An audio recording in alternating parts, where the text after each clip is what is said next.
السلام علیکم ورحمۃ اللہ وبرکاتہ۔ ناظرین، پروگرام گہری نظر میں آپ کی خدمت میں حاضر ہوں۔ ناظرین، کہتے ہیں کہ معاشرہ کفر کے ساتھ تو چل سکتا ہے لیکن ظلم کے ساتھ ہرگز نہیں چل سکتا، اور اس کی بنیادی وجہ یہ ہے کہ کفر کا تعلق انسان کے اپنی ذات سے ہوتا ہے، لیکن ظلم وہ اپنی ذات سے آگے نکل کر دوسروں کے ساتھ اس کا تعلق جڑتا ہے۔ ظلم کی مختلف صورتیں ہوتی ہے۔ بسا اوقات ظلم ایک شخص سے سرزد ہوتا ہے، اور بسا اوقات ظلم ایک ریاست کی طرف سے اپنے عوام کے اوپر وہ ظلم سرزد ہوتا ہے ریاست سے۔ میں کہنا یہ چاہتا ہوں کہ مملکت خداداد پاکستان، اگرچہ ہم نے اس مملکت کو حاصل کرتے ہوئے بڑی جانوں کی قربانی دی، بڑی ہجرت کی، اپنا تن من دن سب کچھ قربان کیا، اور صرف اس اسلامی نظریے کے لیے، اس دو قومی نظریے کے لیے کہ مسلمان اور ہندو ایک الگ الگ قوم ہے۔ اس کے بعد دھیرے دھیرے چلتے چلتے یہ مملکت ایسے لوگوں کے ہاتھ میں چلتی گئی کہ آج پاکستان کا نام لے کے لوگ ڈر جاتے ہیں۔ پاکستان ایک بلا کی مانند دنیا میں متعارف ہوا ہے۔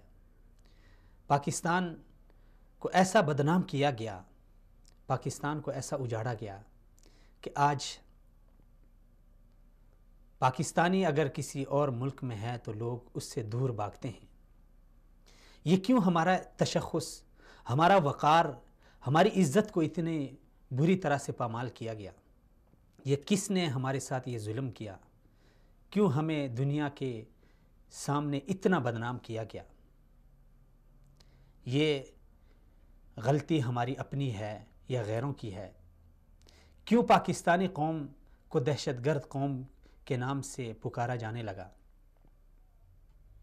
ناظرین، کچھ قوانین ریاست ایسی بناتی ہے، جب معاشرے میں وہ قوانین یکساں لاگو نہ ہوں تو پھر اس معاشرے میں دہشت گردی بھی جنم لیتی ہے، فرقہ واریت بھی جنم لیتی ہے۔ میں خلاصتاً یہ کہنا چاہتا ہوں کہ مملکت خداداد پاکستان میں قوانین تو بہت بنتے ہیں، اچھے قوانین سامنے آتے ہیں، لیکن اس کے اوپر کما حق و عمل نہیں ہوتا، وہ قوانین لاگو نہیں ہوتے، تو اس کا نتیجہ یہ نکلتا ہے کہ قوم ٹکڑوں میں بٹ جاتی ہے۔ کہیں پہ بلوچ ہیں تو وہ بندوقیں اٹھا لیتے ہیں، کہیں پہ قبائل ہیں تو وہ باغی بن جاتے ہیں۔ کیا وجہ ہے؟ کیا ان کو وطن سے پیار نہیں ہے؟ کیا ان کو اس مٹی سے پیار نہیں ہے؟ کیوں نہیں سر جی؟ ہے، سب کو ہے، لیکن ان کے ساتھ ایسا رویہ روا رکھا گیا، ایسا سلوک برتا گیا کہ وہ مجبوراً انہوں نے اس طرح کا قدم اٹھایا۔ میری اس تمہید سے شاید آپ سمجھ گئے ہوں گے، مملکت میں قانون بہت ہیں، لیکن اس قانون کو لاگو کما حق نہیں کیا جاتا۔ وہ قانون اگرچہ کہنے کو تو سب کے لیے ہیں، لیکن لاگو کسی کے اوپر ہوتے ہیں اور کسی کو اس سے بری کر دیا جاتا ہے۔ اس کا نتیجہ یہ ہوتا ہے کہ جو دوسرا فریق ہوتا ہے، اس کے دل میں، اس کے دماغ میں، اس کے خون میں ایک جذبہ امڑ آتا ہے، ایک جذبہ پیدا ہوتا ہے، تو وہ پھر کسی حد تک بھی جا سکتا ہے۔ دہشت گردی کے حوالے سے مملکت میں بہت سارے قوانین بنے، جس میں حالیہ کچھ عرصے سے ایک قانون بنا ہے نیشنل ایکشن پلان کے نام سے۔ اس قانون کے اوپر ہم نے اس سے پہلے بھی بات کی ہے، لیکن اس قانون کی جو 20 شقیں ہیں، جو 20 نکات ہیں، کیا ان کے اوپر عمل ہو رہا ہے یا نہیں؟ اور اگر عمل ہو رہا ہے تو سب کے لیے یہ قانون یکساں ہے، یا پھر بعض لوگوں کو اس سے مستثنی قرار دیا جاتا ہے؟ اور جن کو مستثنی قرار دیا جاتا ہے، کیوں قرار دیا جاتا ہے؟ کیا سیاسی اثر رسوخ ہے، یا بیرونی دباؤ ہے، یا پھر ان کی اپنی پاور اتنی ہے کہ قانون نافذ کرنے والے ادارے بھی ان کے سامنے بے بس ہو جاتے ہیں؟ کئی سوالات جنم لیتے ہیں۔ ابھی ناظرین، صرف اداروں کی ہی نہیں، میڈیا کا ہمارا رویہ، میڈیا کو ریاست کا چوتھا یا پانچواں ستون کہا جاتا ہے، اور جب اس کا رویہ بھی، جب اس کا کردار بھی اس طرح جانبدار ہو تو یقیناً اس معاشرے میں کبھی بھی امن اور محبت کی امید نہ رکھی جائے۔ پھر یہ نہ کہا جائے کہ اس معاشرے میں امن کیوں نہیں ہے، اس میں محبت کیوں نہیں ہے، اس میں سب پاکستانی مل کر کیوں نہیں رہتے۔ جب آپ سب پاکستانیوں کو ملانا نہیں چاہتے، جب آپ نے قانون بنایا، بعض کے اوپر اس کو لاگو کرتے ہیں، بعض کو اس سے مستثنی قرار دیتے ہیں، تو پھر آپ سب پاکستانیوں سے کیسے توقع رکھ سکتے ہیں کہ وہ سب مل کر رہیں، محبت میں رہیں، امن میں رہیں۔ ناظرین، ابھی میں آپ کو کچھ تصاویر دکھاتا ہوں، بہت ہی افسوس کے ساتھ کہنا پڑ رہا ہے، یہ 28 دسمبر 2016 کی بات ہے۔ اسکرین پہ آپ کچھ تصاویر ملاحظہ کریں گے، یہ تصاویر ہیں اور مجھے بہت ہی دکھ کے ساتھ کہنا پڑ رہا ہے، تو نہ تو اس واقعے کے اوپر کسی ادارے نے ایکشن لیا ہے، نہ کسی سیاسی پارٹی نے اس کے اوپر بات کی ہے، نہ نیشنل ایکشن پلان کے جو نکات تھے، جو ادارے تھے، وہ حرکت میں آئے ہیں، اور نہ ہی عدالت حرکت میں آئی ہے۔ یہ ہیں جی کوہاٹ کا ایک علاقہ ہے، تورا وڑی کچئی میں۔ یہ ایک امام بارگاہ سے اس قدر بھاری اسلحہ برآمد ہوا ہے، اس قدر بھاری اسلحہ کہ اگر میں آپ ناظرین کو اس کی ڈیٹیل بتاؤں، شاید آپ لوگوں نے اس کو پڑھا بھی ہوگا۔ سوشل میڈیا پہ ایک اخبار ہے اردو پوائنٹ کے نام سے، اس نے اس کو بہت ہی ڈیٹیل کے ساتھ ذکر کیا ہے، اور اسی طرح روشن نیوز نے بھی۔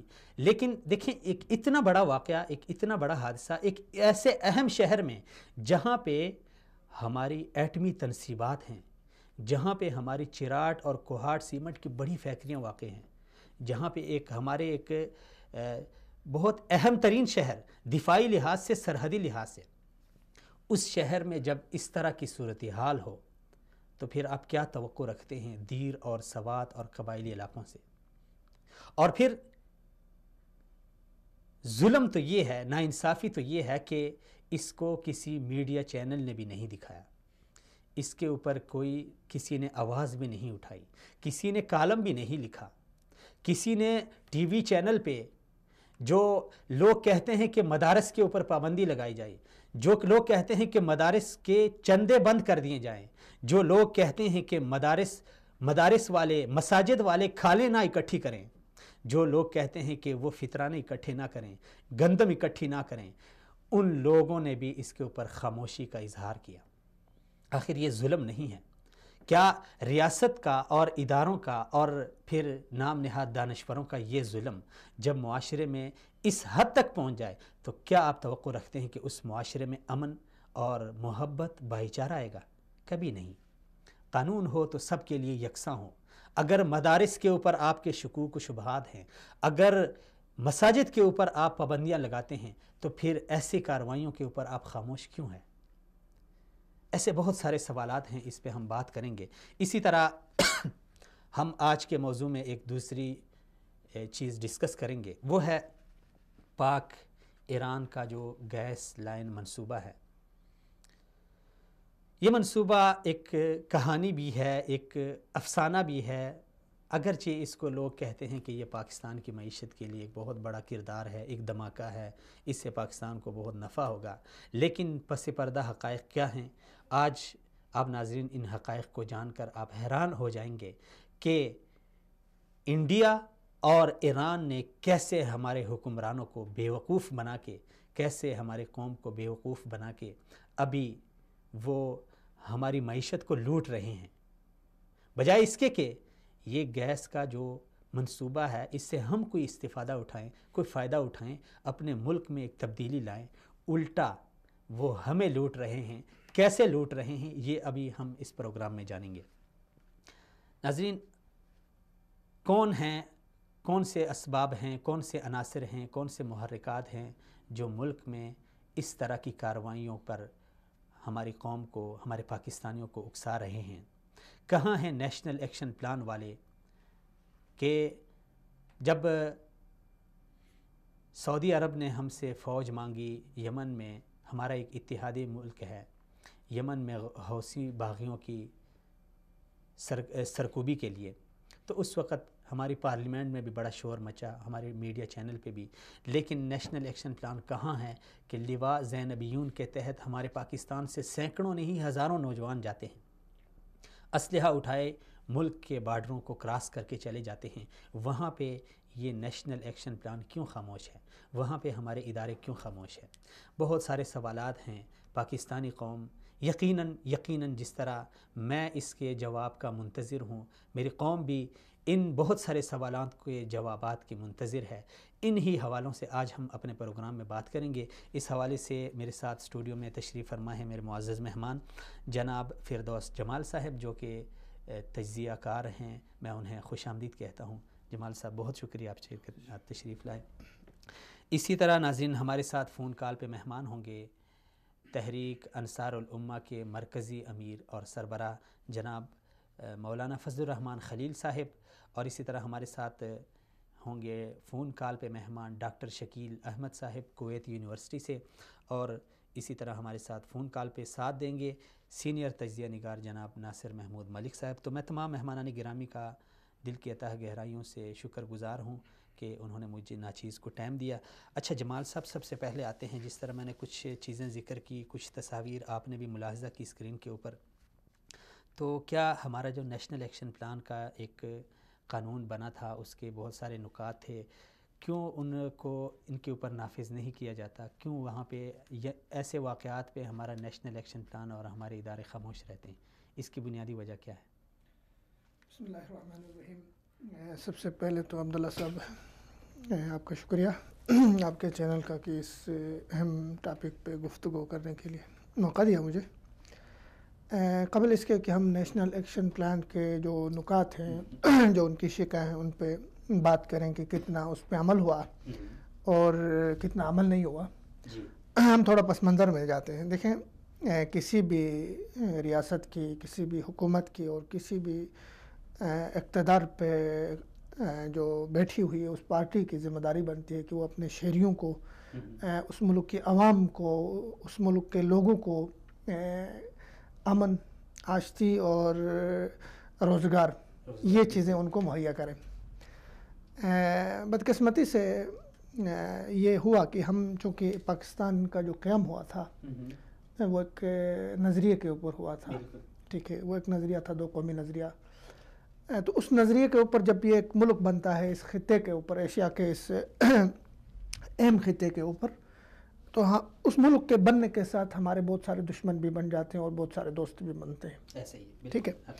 چونکہ نظریہ تھا ایک اسلامی نظریہ تھا، مدینہ کے رول ماڈل پہ ہم نے ایک ملک بنایا تھا۔ اچھا، اس کے بعد ایک اساس اس کی جو تھی وہ ایک لا الہ الا اللہ کے اوپر تھی، اس لیے ہمارے جو دشمن ممالک بنے وہ ہمارے اڑوس پڑوس میں تھے، جو ہمارے دوست تھے وہ کمزور تھے، وہ ہم سے دور تھے۔ اسلامی ممالک فار ایگزامپل سعودی عربیہ یا عرب کے جتنے ممالک تھے، کویت ہو گیا، بحرین ہو گیا، قطر، ترکی وغیرہ، یہ ہم سے ان کے بارڈرز نہیں ملتی تھی۔ ہمارے ساتھ جو بارڈرز ملتی تھی، سب سے پہلے تو ہم جس سے الگ ہو گئے وہ بہت بڑا دشمن تھا انڈیا۔ ہاں، تو اس کا یہ ہوا کہ اس ملک نے ہم پہ جو ہے نا کوئی تقریباً 3 جنگیں مسلط کی اس مختصر سے دورانیے پہ۔ ایک تو یہ ہوا۔ اچھا، اس کے نتیجے میں دیکھیں قطر میں ہم ایک ملک کا ایک حصہ ہم کھو چکے۔ اچھا، اس کے بعد ہمارے ساتھ جو ایران تھا، ایران شاہ کے دور میں گو کہ ایران نے ہمارے ساتھ ایک مطلب توازن والا وہ رکھا، لیکن چونکہ ایران شروع سے ہی ایک اور بلاک میں تھا، ہم امریکہ کے بلاک میں چلے گئے، وہ رشیا کے بلاک میں چلا گیا یا رشیا کے بلاک میں بیٹھا رہا، تو اس کے جو فطری طور پہ ہمارے ساتھ تعلقات نہیں تھے۔ جبکہ افغانستان کے چونکہ انڈیا کا بہت انفلوئنس تھا اس وقت بھی، داؤد شاہ اور یہ جتنے بھی تھے، اس کے بعد ڈاکٹر نجیب تک انڈیا کا بہت انفلوئنس رہا افغانستان کے اوپر، تو وہاں سے بھی ہمیں کوئی مطلب وہ امید نہیں تھی کہ وہ ہمارے لیے کچھ کرے گا۔ تو اس لیے پاکستان شروع سے ہی سازشوں کی آماجگاہ بنا رہا، پاکستان کے لیے اپنے ہمسائے تھریٹ بنے رہے۔ تو پاکستان شروع دن سے ہی پاکستان کے اندر ایک جنگ جو ہے مسلط کی گئی۔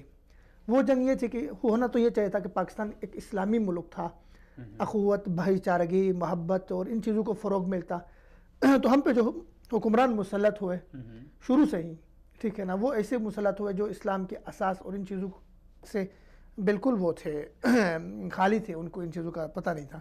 پھر دوسرا یہ ہوگا کہ ہمارے جو ملک کے اندر جو تعلیمی سسٹم تھا ہم نے اس میں کوئی مطلب تبدیلی کرنے کی، اس میں کوئی اصلاحات کرنے کی کوشش نہیں کی. ہم وہی لاڈ میکیلے کا نظام لے کر آئے. ٹھیک ہے. تو اس کے ساتھ ساتھ پاکستان میں ایک عصبیت، قبائلی عصبیت، علاقائی عصبیت، یہ ساری چیزیں پروان چڑھتی گئی. دیکھیں دنیا کی بہت ساری اقوام ہیں، ہم قوم نہیں تھے. میں ایک آپ کو نقطہ سمجھا رہا ہوں.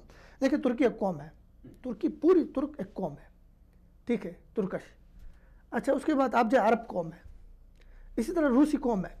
ہم پاکستانی نہیں ہیں، فارسی ایک قوم ہے. ہم پاکستانی کو ایسے پاکستانی قوم کے نام سے نہیں ہے، بلکہ مختلف اقوام مل کے ایک نظریے کو اوپر آئے تھے، وہ لا الہ الا اللہ محمد رسول اللہ تھا. نہیں، یہی تو سب سے بہتر. ہاں سب سے بہترین تھا. تو اس لیے ہمارا وجود قائم اسی پہ رہ سکتا تھا کہ ہم جو ہے نا لا الہ الا اللہ سے جڑے رہے. تو ہم اس سے نہیں جڑے تو اس کا نتیجہ یہ ہو گیا کہ ہمارے ہاں ہمارے دشمن نے قبائلی عصبیتوں کو فروغ دیا. جیسے جناپور بنانے کے لیے کوشش کی گئی، اور اس کے بعد زبان کے اوپر، قومیت کے اوپر بنگلہ دیش ہم سے الگ ہوا. اچھا اس کے بعد بلوچستان میں یہ کچھ ہوا. تو پاکستان ایک خانہ جنگی کی کیفیت میں شروع سے رہا. ہمارے اندر مطلب ایسی انٹیلیجنس ایک وار جو ہے نا وہ مسلط کی گئی. تو اس کے بعد ہوا یہ کہ 9/11 ہوا. 9/11 کے بعد جو خطہ سب سے زیادہ متاثر ہوا وہ ہمارا خطہ تھا، پاکستان تھا. ٹھیک ہے. تو ہوا یہ کہ دیکھیں پاکستان دنیا کا واحد ملک تھا، اور واحد ملک ہے ابھی بھی الحمدللہ، کہ دنیا کے کسی کونے میں مسلمانوں کے اوپر کوئی زیادتی ہوتی ہے تو پاکستانی سب سے بڑھ کر اس پہ آواز اٹھاتے ہیں. میں عوام کی بات کر رہا ہوں، میڈیا کی نہیں، حکومت کی بات نہیں کر رہا ہوں. پاکستانی سب سے زیادہ بولتے ہیں کہ سارے جہاں کا درد ہمارے جگر میں ہے، ہمارے سینے میں. ہر اس پہ پاکستانی بولتے ہیں.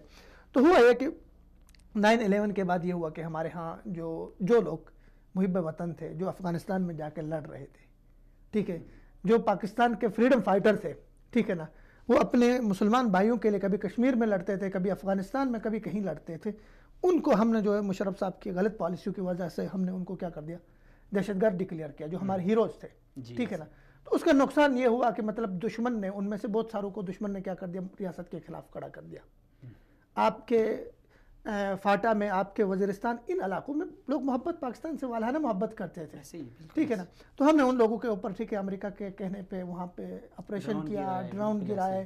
ٹھیک ہے نا. تو وہ ایک مطلب لوگوں کے غصہ، غم غصہ، اور اس کے بعد وہاں کی باہر کے انٹیلیجنس نے یہ محب وطن سے ہم نے ان کو دشمن بنا دیا. تو یہ سارے بہت سارے عناصر ایسے تھے، ان کو جو ہے نا ہمارے خلاف استعمال کیا ہمارے دشمن نے. تو اس کے بعد یہ ہوا کہ آپریشن ضرب عضب ہم نے لانچ کی وزیرستان میں ریسنٹلی جو ہوا.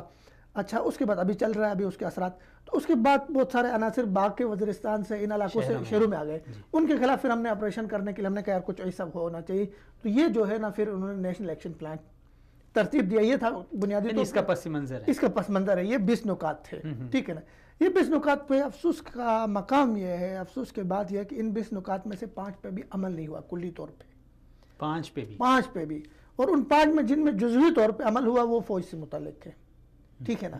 وہ حکومت سے متعلق نہیں، حکومت غفلت برتی. پھر ایک چیز جس پہ جو تشنگی ہے، اس پہ جو 20 نکات ہیں ان میں جو تشنگی ہے، ان میں ہم نے محرکات، ان میں جو اسباب ہیں ان کا ہم نے جائزہ ہی نہیں لیا. مثلا آپ کے ہاں فار ایگزامپل میں مثال دیتا ہوں، لشکر جنگوی لوگوں کو مار رہی ہے. فار ایگزامپل جیسے کہا جاتا ہے کہ وہ لوگوں کو ٹارگٹ کرتے ہیں، مار رہی ہے.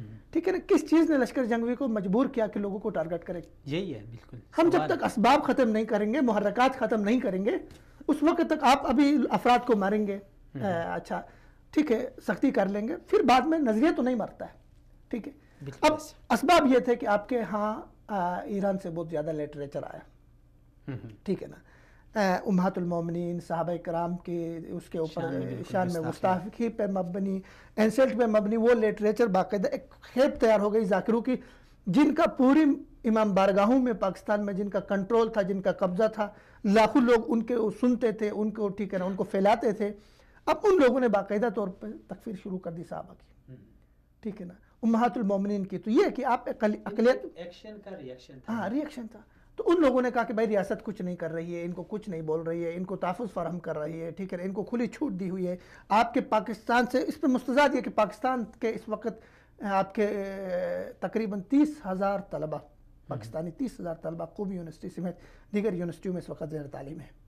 یہ جب واپس جاتے ہیں پاکستان میں 20 سے زیادہ ایرانی کونسلیٹ ہے. یہ لوگ نہیں بولتے، میڈیا نہیں بول رہا. 20 سے زیادہ کونسلیٹ ہے، اور اس کونسلیٹ میں وہاں کے فاضل قوم یونیورسٹی کا فاضل کسی کو بیٹھاتے ہیں، اور اس کا ذہن، اس کا مائنڈ سیٹ وہ ایران کے مفاد میں ادھر سے سوچتا بند ہے، کیا تھا۔ ٹھیک ہے نا، پھر وہ لٹریچر وہ سارا کچھ، اور آپ کے جو ہے دیکھیں آپ کے جو سفیر پاکستان میں بیٹھے ہوتے ہیں ایران کے، ٹھیک ہے نا، وہ آپ کے کراچی سے لے کر عوام میں گھل مل کے آپ کے سکردو بلتستان تک ماشاءاللہ شاکری تھا، اور اس کا دوسرا ہفتہ بلتستان میں گزرتا تھا، ٹھیک ہے نا۔ تو یہ ایک سارا مطلب اس معاشرہ جو ہے نا ہمارا متاثر ہو گیا، اس پہ ہم نے اسباب کیا تھے، محرکات کیا تھے، اس پہ غور نہیں کیا، لوگوں کو مار کے، لوگوں کو گرفتاریاں اس کا کر کے، نتیجہ یہی نکلا ٹھیک ہے جو نا، پھر لوگوں کو ہم، ٹھیک ہے نا، دینی مدارس تھے، اچھا اس کے بعد ان کو ہم نے اعتماد میں نہیں لیا، دینی مدارس ہمارے، ٹھیک ہے نا، ہمارے اسلام کے قلعے ہیں پاکستان میں، ان کا بہت بڑا کردار ہے، محب وطن لوگ ہیں، ٹھیک ہے نا، دینی مدارس یہ سمجھنے لگے کہ بھائی یہ نیشنل ایکشن پلان جو ہے وہ ہمارے خلاف ہے، جس طرح مشرف کا ایک فارمولہ تھا، ٹھیک ہے نا، انلائٹن ماڈریشن، ٹھیک ہے نا، روشن خیالی، وہ اس طرح کا کوئی ہے کہ مدارس میں اصلاحات لے کر آئے، بھائی آپ یونیورسٹیز میں اصلاحات کیوں نہیں لے کر آ رہے ہیں، وہاں پہ ڈانسنگ پارٹیاں ہوتی ہیں، ٹھیک ہے نا، وہاں پہ ٹھیک ہے نا فاشی اور یانی ہوتی ہے، وہاں پہ ٹھیک ہے نا سب کچھ ہوتا ہے جو پاکستان کی نظریات، پاکستان کے اساس اور اس کے خلاف ہے، اس پہ تو کوئی ایکشن نہیں لے رہے، ٹھیک ہے۔ تو یہ ہوا کہ نیشنل ایکشن پلان کے فیل ہونے کا بنیادی جو سبب ہے وہ دو اسباب ہے، ایک تو ہم نے کہ محرکات جانے بغیر ہم نے، ٹھیک ہے نا، ایکشن شروع کیا، پھر اس میں ہم نے انصاف نہیں کیا، ٹھیک ہے، یعنی ظلم سے انصاف کیسے نہیں کیا، میں آپ کو ایک مثال دیتا ہوں کہ کچھ لوگوں کو تو ہم نے پکڑا، ٹھیک ہے نا، کچھ مذاہب کے اوپر جو پہلے سے ہی پاکستان میں، ٹھیک ہے نا، معتوب تھے، ٹھیک ہے نا، وہ پریشر میں تھے، ٹھیک ہے، ان کے لوگوں کو پکڑا، لیکن ٹھیک ہے نا، اب دیکھیں زرداری صاحب آئے ہفتہ مطلب کوئی 10 دن نہیں ہوئے، جمعہ فضل الرحمان صاحب کو کال پہ لے لیتے ہیں۔ ہاں، السلام علیکم ورحمۃ اللہ۔ جی وعلیکم السلام۔ بہت شکریہ فضل الرحمان صاحب، آپ نے شرکت کی۔ اچھا مولانا صاحب یہ بتائیں کہ نیشنل ایکشن پلان بنا اور اس میں بعض جماعتوں کو، بعض جو مذہبی جماعتیں ہیں جن کا سیاست کے ساتھ بھی کچھ تعلق ہے یا نہیں بھی ہے، ان کو ٹارگٹ کیا گیا، ان کو نظر بند کیا گیا، ان کے اوپر پابندیاں لگی، حتیٰ کہ مساجد اور مدارس کے اوپر بھی پابندیاں لگی، ان کو چندہ اکٹھے کرنے سے منع کیا۔ لیکن دوسری طرف اگر دیکھا جائے تو ملک میں بعض ایسے عناصر ہیں جن کو سر عام پکڑا جاتا ہے، جن سے بھاری بھرکم اسلحہ برآمد ہوتا ہے، اس کے اوپر یہ نیشنل ایکشن پلان حرکت میں نہیں آتا، تو اس کی وجہ کیا ہے بنیادی طور پہ؟ بسم اللہ الرحمن الرحیم، محترم بہت شکریہ کہ آپ نے ایک اہم موضوع پر مجھے بات کرنے کا موقع فراہم کیا ہے۔ پچھلے دنوں میں بھی میں نے اسی پر ایک پروگرام کیا تھا جیو میں، اور اس میں بھی میں نے انہی سوالات کے جوابات دیے تھے۔ محترم پہلی بات تو یہ ہے کہ ہمیں نیشنل ایکشن پلان پر کوئی اعتراض نہیں ہے۔ ہم سمجھتے ہیں کہ بالکل ملک کے اندر دہشت گردی کے خلاف ہونا چاہیے، اور ملک میں دہشت گردی کو جڑ سے اکھیڑ کے پیر پھینکنا چاہیے۔ لیکن سوال یہ ہوتا ہے کہ آیا دہشت گرد جو ہے وہ صرف اسلامی تحریکیں ہیں، کیا دینی مدارس ہیں، کیا اسلام سے محبت کرنے والے لوگ ہیں، کیا کشمیر جہاد کی بات کرنے والے، کشمیری مظلوموں کی حمایت کرنے والے لوگ ہیں؟ جب دوسری طرف ہم دیکھتے ہیں کہ یہی نیشنل ایکشن پلان جو ہے ان کی طرف حرکت میں نہیں آتا کہ جن کے پاس اسلحہ کے کنٹینر پکڑے جاتے ہیں اور بھاری مقدار کے اندر ساز و سامان ہے وہ ان سے پکڑا جاتا ہے، لیکن دینی تحریکوں پر اگر تھوڑا سا بھی ان کو شک و شبہ ہو تو ان کو 4 شیڈول میں ڈال دیا جاتا ہے۔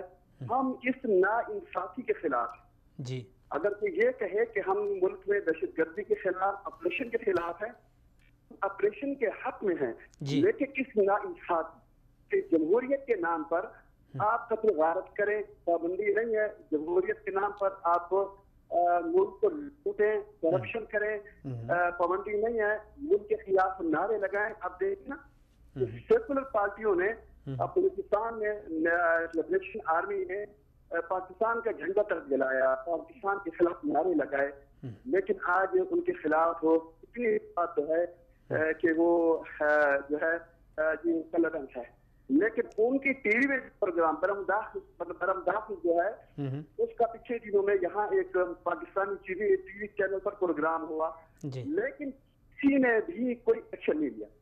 لیکن ہماری پچھلے دنوں میں وزیر داخلہ سے جو نثار صاحب سے ملاقات ہوگی مولانا محمد عامر لدھیانی صاحب بھی اسی کے در تھے. تو کیا طوفان بدتمیزی برپا ہو گیا کہ وہ جو ہے وہ قلم. اچھا ٹھیک ہے، یہ ناانصافی تو مولانا صاحب ہمیں نظر آ رہی ہے. اس پہ میں نے آغاز میں بھی کہا کہ کوئی بھی ملک معاشرہ وہ ظلم کے کفر کے ساتھ چل سکتا ہے لیکن ناانصافی کے ساتھ نہیں. تو اس ناانصافی کے رد عمل میں جو ہماری مذہبی جماعتیں ہیں جن کو اس طرح نشانہ بنایا جاتا ہے، ان کا رد عمل کیا ہے؟ کیونکہ آپ بھی ایک بہت بڑی جماعت کے سربراہ ہیں، تو آپ حضرات کا رد عمل کیا ہے اس ناانصافی کے اوپر؟ دیکھیں جی، ہم نے اپنی پالیسی چینج کی ہے. پہلے یہ تھا کہ ہم جب یہ ہمیں جو کچھ کہتے رہتے تھے ہم خاموش رہتے تھے اور سمجھتے تھے کہ شاید آج نہیں کل ان کو سمجھ آ جائے گی. لیکن آج ہم میدان میں ہیں اور ہم کھلم کھلا یہ کہتے ہیں کہ اگر ہم لوگ مجرم ہیں، ہم پر کوئی کیس ہے تو ہمیں عدالتوں میں لے جاؤ اور ہم پہ فرد جرم عائد کرو. ہم ہر عدالت کا دروازہ کھٹکھٹانے کے لیے تیار ہیں، ہمیں انصاف چاہیے. لیکن اگر یہ ہے کہ یہ ہمیں ڈرا دھمکا کے پس سے دیوار لے جائیں اور ہمیں پہاڑوں جنگلوں میں دھکیلیں، اس طرح ہم اب کرنے کے لیے تیار نہیں. ہم میدان میں ہیں اور اپنا دفاع بھی کریں گے، ملک کا دفاع بھی کریں گے اور ہم کھل کر جو ہے سامنے ان کے موجود ہیں. اور الحمدللہ ہم ایک اپنا الائنس بنا رہے ہیں جو دینی جماعتوں پر مشتمل ہے. لیکن افسوس کی بات یہ ہے کہ جب الیکشن کا دور آتا ہے تو الیکشن کے سیزن میں یہی ہمارے جو آج شور مچانے والے ہیں تو یہ کل کو ہمارے دروازوں پر ہوتے ہیں اور ہم سے ووٹ اور ہماری ہمدردی حاصل کرتے ہیں. لیکن جو ہی وقت گزرتا ہے تو اس کے بعد پھر یہ جو ہے وہ ہمارے خلاف اور دینی تحریکوں کے خلاف اور اسلامی سوچ کے خلاف جو ہے وہ سامنے آتے ہیں. تو ہم نے یہ طے کیا ہے اب ہم نے واپس نہیں جانا. اب ہمارا پہاڑوں جنگلوں میں جو پہلی ہماری پالیسی تھی جب چپ کے خاموشی سے جان بچاؤ نکل جاؤ، اب ہم موجود ہیں اور میدانوں کے اندر ہیں. ہم پوری دنیا سے انصاف اور خاص کر پاکستان کی عدالت سے، پاکستان کی آرمی اسٹاف سے اور پاکستان کی عدالت سے اور پاکستان کی گورنمنٹ سے ہم انصاف کے تقاضا کرتے ہیں. اور ہم یہ کہتے ہیں کہ اس کالے قانون جو یک طرفہ ہے، اس یک طرفہ کالے قانون کا خاتمہ ہونا چاہیے. یا تو انصاف دہشت گردی کی اصلاح تو سب کے خلاف ہونا چاہیے، اگر نہیں تو پھر جو ہے وہ یک طرفہ کارروائی کو ہم مسترد کرتے ہیں. اور پھر اسی ایکشن پلان کے اندر ایک بات یہ بھی ہے، ایک شک یہ بھی ہے کہ تلنم جماعتوں کو راستہ دیا جائے گا اور ان جماعتوں کو قومی دھارے میں لایا جائے گا. آج تک ہمارے کسی بھی سیاستدان نے یا ہمارے اداروں نے اس پر ایک اجلاس بھی نہیں بلایا. پکڑ دھکڑ کر اس پر تو روزانہ اجلاس بھی ہوتا ہے، اس پہ کارروائی بھی ہوتی ہے، لیکن ان ہزاروں لاکھوں نوجوانوں کو قومی دھارے میں لانے کے لیے جو محب وطن لوگ ہیں کوئی پالیسی نہیں بنائی جا رہی. اس کے لیے کسی کا کوئی بیان نہیں آتا. تو اس پر ہمیں بہت بڑا افسوس ہے، بڑا دکھ ہے. اچھا، تو رسول اکرم صلی اللہ علیہ وسلم نے فرمایا کہ مومن ایک سوراخ سے 2 بار نہیں ڈسا جاتا. تو ہمارے یہ جو پاکستان میں مذہبی جماعتیں ہیں جو سیاست میں بھی ایکٹیو ہیں اور بعض نہیں بھی ہیں، کیا اب بھی یہ اسی طرح اپنا ایجنڈا لے کے آگے نکلیں گے یا ان کو ابھی متحد ہونا ہوگا اس جبر، اس ظلم اور اس ناانصافی کے خلاف؟ یا اگر ہم اسی طرح اکیلے اپنا ایجنڈا لے کے چلیں گے تو میرے خیال میں بار بار ڈسے جائیں گے. بالکل اس میں کوئی شک نہیں ہے کہ اس وقت اگر ہماری دینی تحریکیں مشترکہ کاز کے لیے متفق نہ ہوئی تو یہ جو ایجنڈا ہے حقیقت کے اندر دیکھا جائے تو یہ نیشنل نہیں ہے، یہ انٹرنیشنل ہے.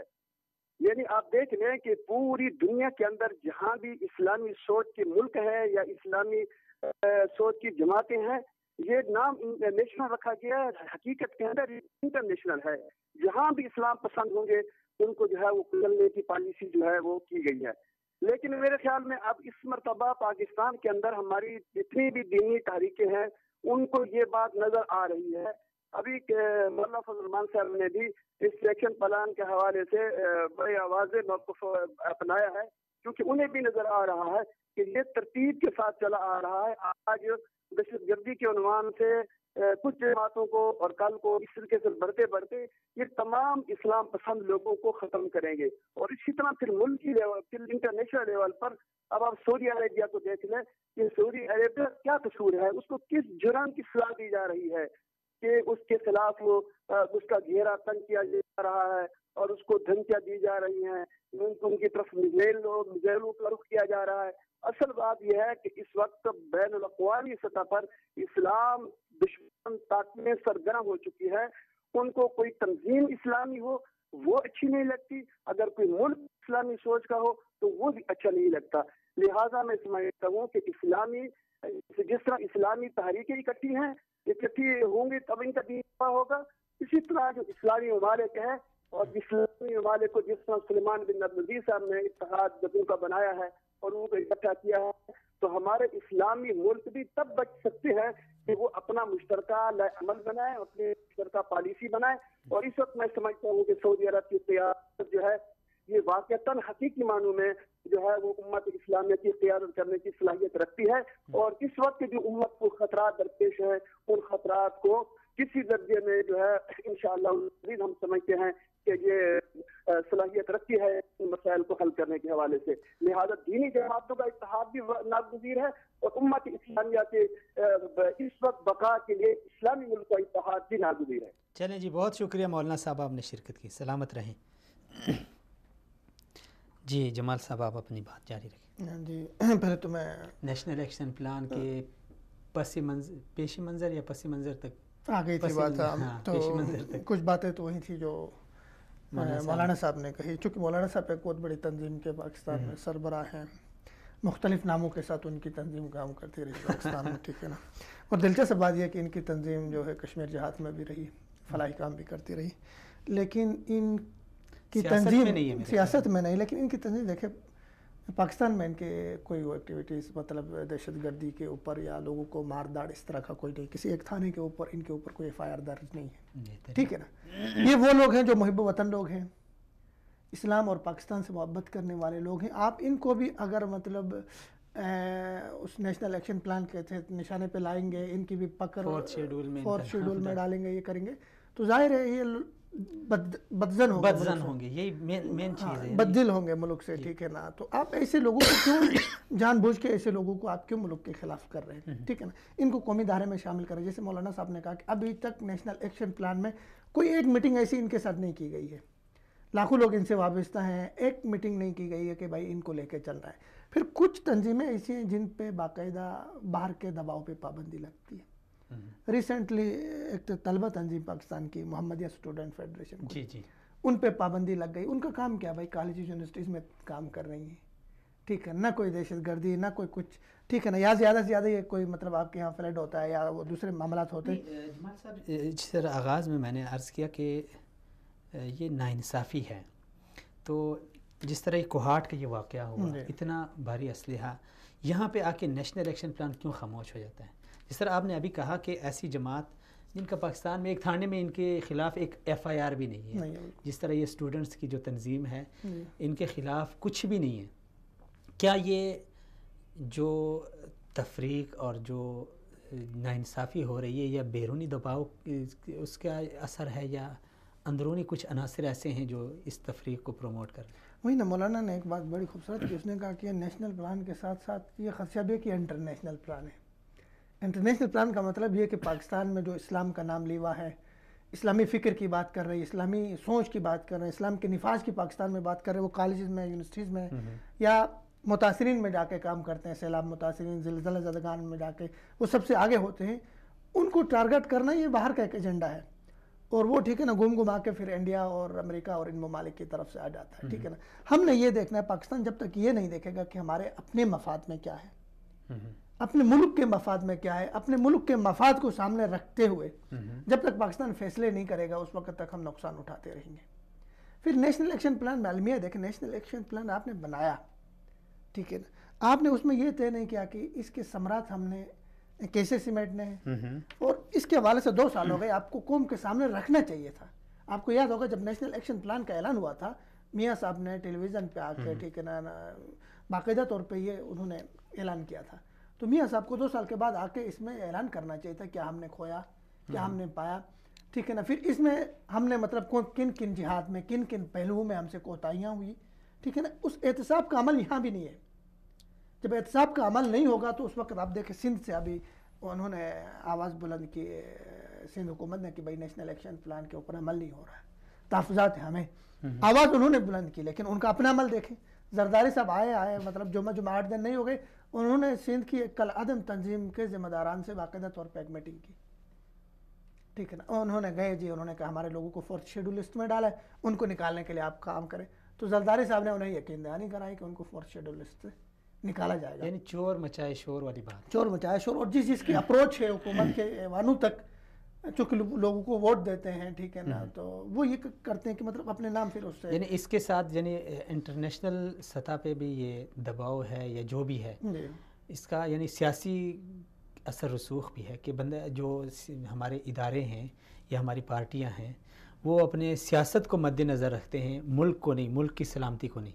آپ یہ کہنا چاہتے ہیں؟ سیاست میں عالمی ہے کہ ہمارے جو نیشنل ایکشن پلان کے اوپر عمل کروانا تھا، کچھ تو ایسی تھی جو فوج سے متعلق تھی، تو فوج الحمدللہ وہ کر رہی ہے، لیکن جو سول حکومت سے تھی، سول حکومت نے اپنے اداروں کے ذریعے ان میں وہ کرنا تھا، امپلیمنٹ کرنا تھا، لیکن اس میں کلی طور پہ ناکام رہی. میں کچھ دن پہلے ایک ایسے قیدی سے، سزائے موت کے ایک قیدی سے میری ملاقات ہو گئی جو اڈیالہ میں رہ کر آئے، ان کو سزائے موت ہوئی، ٹھیک ہے نا. ان سے مطلب بہت محب وطن آدمی، جی، پاکستان سے انتہائی محبت کرنے والے آدمی. ان سے جب میں نے معلوم کیا کہ وہاں کیا صورتحال ہے، ان کو سزائے موت کیوں ہوئی، ان کے ساتھیوں کو کیوں ہوئی، تو میں پریشان ہو کے رہ گیا. ٹھیک ہے نا، کوئی اتنے زیادہ مقدمات، اتنے زیادہ ان کے اوپر FIR درج کے، مطلب بس پولیس ایک اندھا نگری ہے، ٹھیک ہے نا، کوئی تحقیق، کوئی قانون نہیں ہے، لا قانونیت ہے، کوئی تفتیش نہیں ہے. ٹھیک ہے بھائی، کوئی بندہ نہیں پکڑا، اوپر سے پریشر آیا کہ بھائی اتنے بندوں کو جیل میں ڈالنا ہے، اگلے والی پارٹی کو خاموش کروانا، بس کسی کو بھی پکڑا راہ چلتے ہوئے، ٹھیک ہے نا، کوئی سپر مارکیٹ میں بیٹھا ہوا ہے، کوئی کہیں. اچھا، نیشنل ایکشن پلان میں جمال صاحب ایک یہ بھی ایک میرے خیال میں ایک اس کی شکل میں ایک یہ بات بھی ہے کہ آپ مملکت کا جو پیسہ ہے وہ باہر نہیں لے جا بالکل. دیکھیے اسی کی طرف ہے قانون، اسی کی طرف میں آ رہا ہوں. دیکھیں آپ، جی آپ نے پھر میرا ایک سوال بھی ہے، چلیں آپ بات جاری رکھیں، شاید آپ پہلے ہی جواب دے دیں. نہیں آپ اپنا سوال کریں تاکہ. اچھا، سوال میرا یہ ہے کہ آج ہی پتہ چلا ہے، مجھے یقیناً پہلے نہیں پتہ تھا، کہ جو ہمارے اہل تشیع حضرات ہیں وہ جو پاکستان میں ہیں، ان کا کوئی مرجع ہوتا ہے جس کو یہ اپنی زکوٰۃ، جس کو خمس کہتے ہیں، ہم تو زکوٰۃ کہتے ہیں، وہ خمس کہتے ہیں. اور مزے کی بات یہ ہے کہ پاکستان میں یہ جتنے بھی ہیں، ان کی آبادی جتنی بھی ہے، بعض لوگوں کے بقول 5% ہیں، بعض 10-25 تک بھی بعض کہتے ہیں. خیر جتنی بھی ہے، لیکن پاکستان میں ان کا جو مرجع ہے وہ نہیں ہے جس کے پاس یہ مال جمع ہوتا ہے. تو یہ مال یہ جمع کر کے اس کو ایران بھیجتے ہیں. اب سوال یہ ہے کہ نواز شریف اگر اپنے پیسے لے کے جاتا ہے پاناما میں، کوئی اور لے کے جاتا ہے، تو اس کے اوپر ہم شور مچاتے ہیں کہ بھائی ایان علی کے پاس اگر پیسے پکڑے جاتے ہیں تو ہم شور مچاتے ہیں کہ بھئی پیسوں کی اسمگلنگ ہو رہی ہے، ملک سے کا پیسہ باہر لے کے جایا جا رہا ہے. تو کیا یہ اس نقطے میں نہیں آئے گا؟ بالکل آتا ہے. دیکھیں آپ، عجیب میں آپ کو بات بتاؤں، خمینی صاحب کے انقلاب سے پہلے ایران کسی طرح کا کوئی مرجع نہیں تھا، کسی طرح کا کوئی مرجع نہیں تھا. وہ ایران کے جب ابتدا میں آپ جائیں، کس کے ہاتھ سے فتح ہو گیا؟ عمر بن خطاب رضی اللہ تعالیٰ عنہ، ٹھیک ہے نا، خلیفہ ثانی کے اس سے ہاتھ سے فتح ہو گیا. ایک سنی اسٹیٹ تھا، اس پہ کسی نے بڑا خوبصورت لکھا کہ ایران ایک سنی اسٹیٹ سے کیسے شیعہ اسٹیٹ بنا. اس میں بہت سارے عجیب آپ کو واقعات تھے، ہمارے پاس ٹائم نہیں تھا ہم اس کو ڈسکس کرتے. ٹھیک ہے، خمینی صاحب کا انقلاب، ٹھیک ہے نا، 80 کی دہائی میں انقلاب آیا، ٹھیک ہے نا. اس میں اس سے پہلے تک جو ہے نا ایران جو ہے نا کوئی مرجع، کوئی وہ نہیں تھا. ٹھیک ہے، پھر اس کے بعد مرجع بن گیا، ٹھیک ہے نا. اس میں مطلب ایک ڈھکوسلا سا بنایا انہوں نے. ٹھیک ہے، مرجع ویسے بیسکلی کیا چیز ہے؟ اس میں یہ ہوتا ہے کہ ان کے مطلب کچھ ائمہ کے علاوہ کچھ لوگوں کے پاس اختیارات ہوتے ہیں، ٹھیک ہے نا.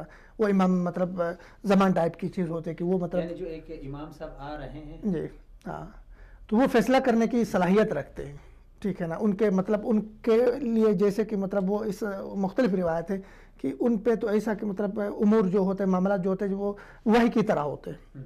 وہ سارے ڈیسیجن لینے، فیصلہ کرنے میں آزاد ہوتے ہیں، ٹھیک ہے نا. تو آیت اللہ ٹائپ کے یہ سارے جتنے وہ ان کے ایران میں ہوتے ہیں. اب المیہ ایک خمینی انقلاب سے پہلے جو ہے نا ایران میں ایسی کوئی ایکٹیویٹیز نہیں تھی. اس کے بعد یہ سارا ایک ڈکوسلا بنا کے انہوں نے، ٹھیک ہے نا، وہ سارا شروع کر دیا. اب یہ کہ یہاں سے خمس سارا کدھر جاتا ہے؟ کدھر جاتا ہے؟ ایران جاتا ہے، ٹھیک ہے نا. اور کم میں جاتا ہے، اور وہ وہاں پہ پھر اپنے ملک کی معیشت وہ مضبوط کرتے ہیں. پاکستان کا پیسہ وہاں جاتا ہے، ٹھیک ہے، اس پہ ٹیکس لگنی چاہیے، ٹھیک ہے نا. غیر قانونی طور پہ جا رہا ہے، ٹھیک ہے. اچھا، اس کے علاوہ مسئلہ یہ ہے کہ آپ دیکھیں ہمارے ایران کے جو ایران جو ہے ویسے پاکستان کے اعلیٰ تشیع کو بیوقوف بنا رہا ہے، ان کے ساتھ کھلواڑ اور ان کے ساتھ کھیل کر رہا ہے. ورنہ ٹھیک ہے اگر ایران اہل تشیع کا اتنا چاہنے والا محبت کرنے والا ہو تو انڈیا میں بھی اہل تشیع ہے. یہ بھی ایک سوال ہے، بہت اہم سوال. انڈیا میں بھی ہے، وہاں تو کچھ نہیں ان کی ایکٹیویٹیز. کیوں سنی شیعہ فرقواریت ایران انڈیا میں نہیں؟ انڈیا میں نہیں ہے اور پاکستان، جبکہ انڈیا خود وہاں کا مسلمان کہتے ہیں کہ ہماری آبادی جو ہے پاکستان کے مسلمانوں سے زیادہ ہے. ایسے ہی ہے، 28-30 تک کروڑ ہیں. وہاں ایسی واقعات کیوں نہیں ہوتے؟ کیونکہ ایران کے ساتھ انڈیا کی بارڈر نہیں لگتی ہے، ٹھیک ہے نا. اور وہاں پہ ایران سمجھتا ہے کہ مطلب وہاں کے لوگوں کو اکسا کے بھی مطلب ایک کافر اسٹیٹ ہے وہاں میں کچھ. اچھا آپ یہاں پہ تھوڑا سا رک جائیں، شکیل صاحب کو کال پہ لے لیتے ہیں. السلام علیکم ورحمۃ اللہ. السلام علیکم ڈاکٹر صاحب. جی وعلیکم السلام. بہت شکریہ ڈاکٹر صاحب، آپ نے شرکت کی. ابھی جمال صاحب کے ساتھ بات ہو رہی تھی کہ کیوں پاکستان میں شیعہ سنی فرقواریت ہے، انڈیا میں نہیں ہے. کیوں 1989 سے پہلے یہ فرقواریت نہیں تھی اور بعد میں یہ پروان چڑھ گئی. تو یہاں پہ ایک سوال آپ سے بھی کرنا چاہتا ہوں کہ شاہ کا جو ایران تھا اور آج کا ایران ہے، کیا ان کی پالیسی میں کوئی فرق ہے؟ کیوں اس طرح ہے کہ 1979 سے پہلے پاکستان میں کچھ بھی نہیں تھا، شیعہ بھی رہ رہے تھے، سنی بھی رہ رہے تھے بڑے امن کے ساتھ، بڑے محبت کے ساتھ، اور اب ایسی صورتحال ہے کہ اگر ایک طرف گلیوں اور چوراہوں میں یہ نعرے لگائے جاتے ہیں کہ شیعہ کافر کافر شیعہ کافر، تو دوسری طرف بھی قتل و غارت کا ایک بازار گرم ہے. تو بنیادی وجہ کیا ہے؟ کیا پالیسی میں فرق ہے؟ شاہ ایران کے جو شاہ تھا اس کی پالیسی میں اور جو آج کا ایران ہے؟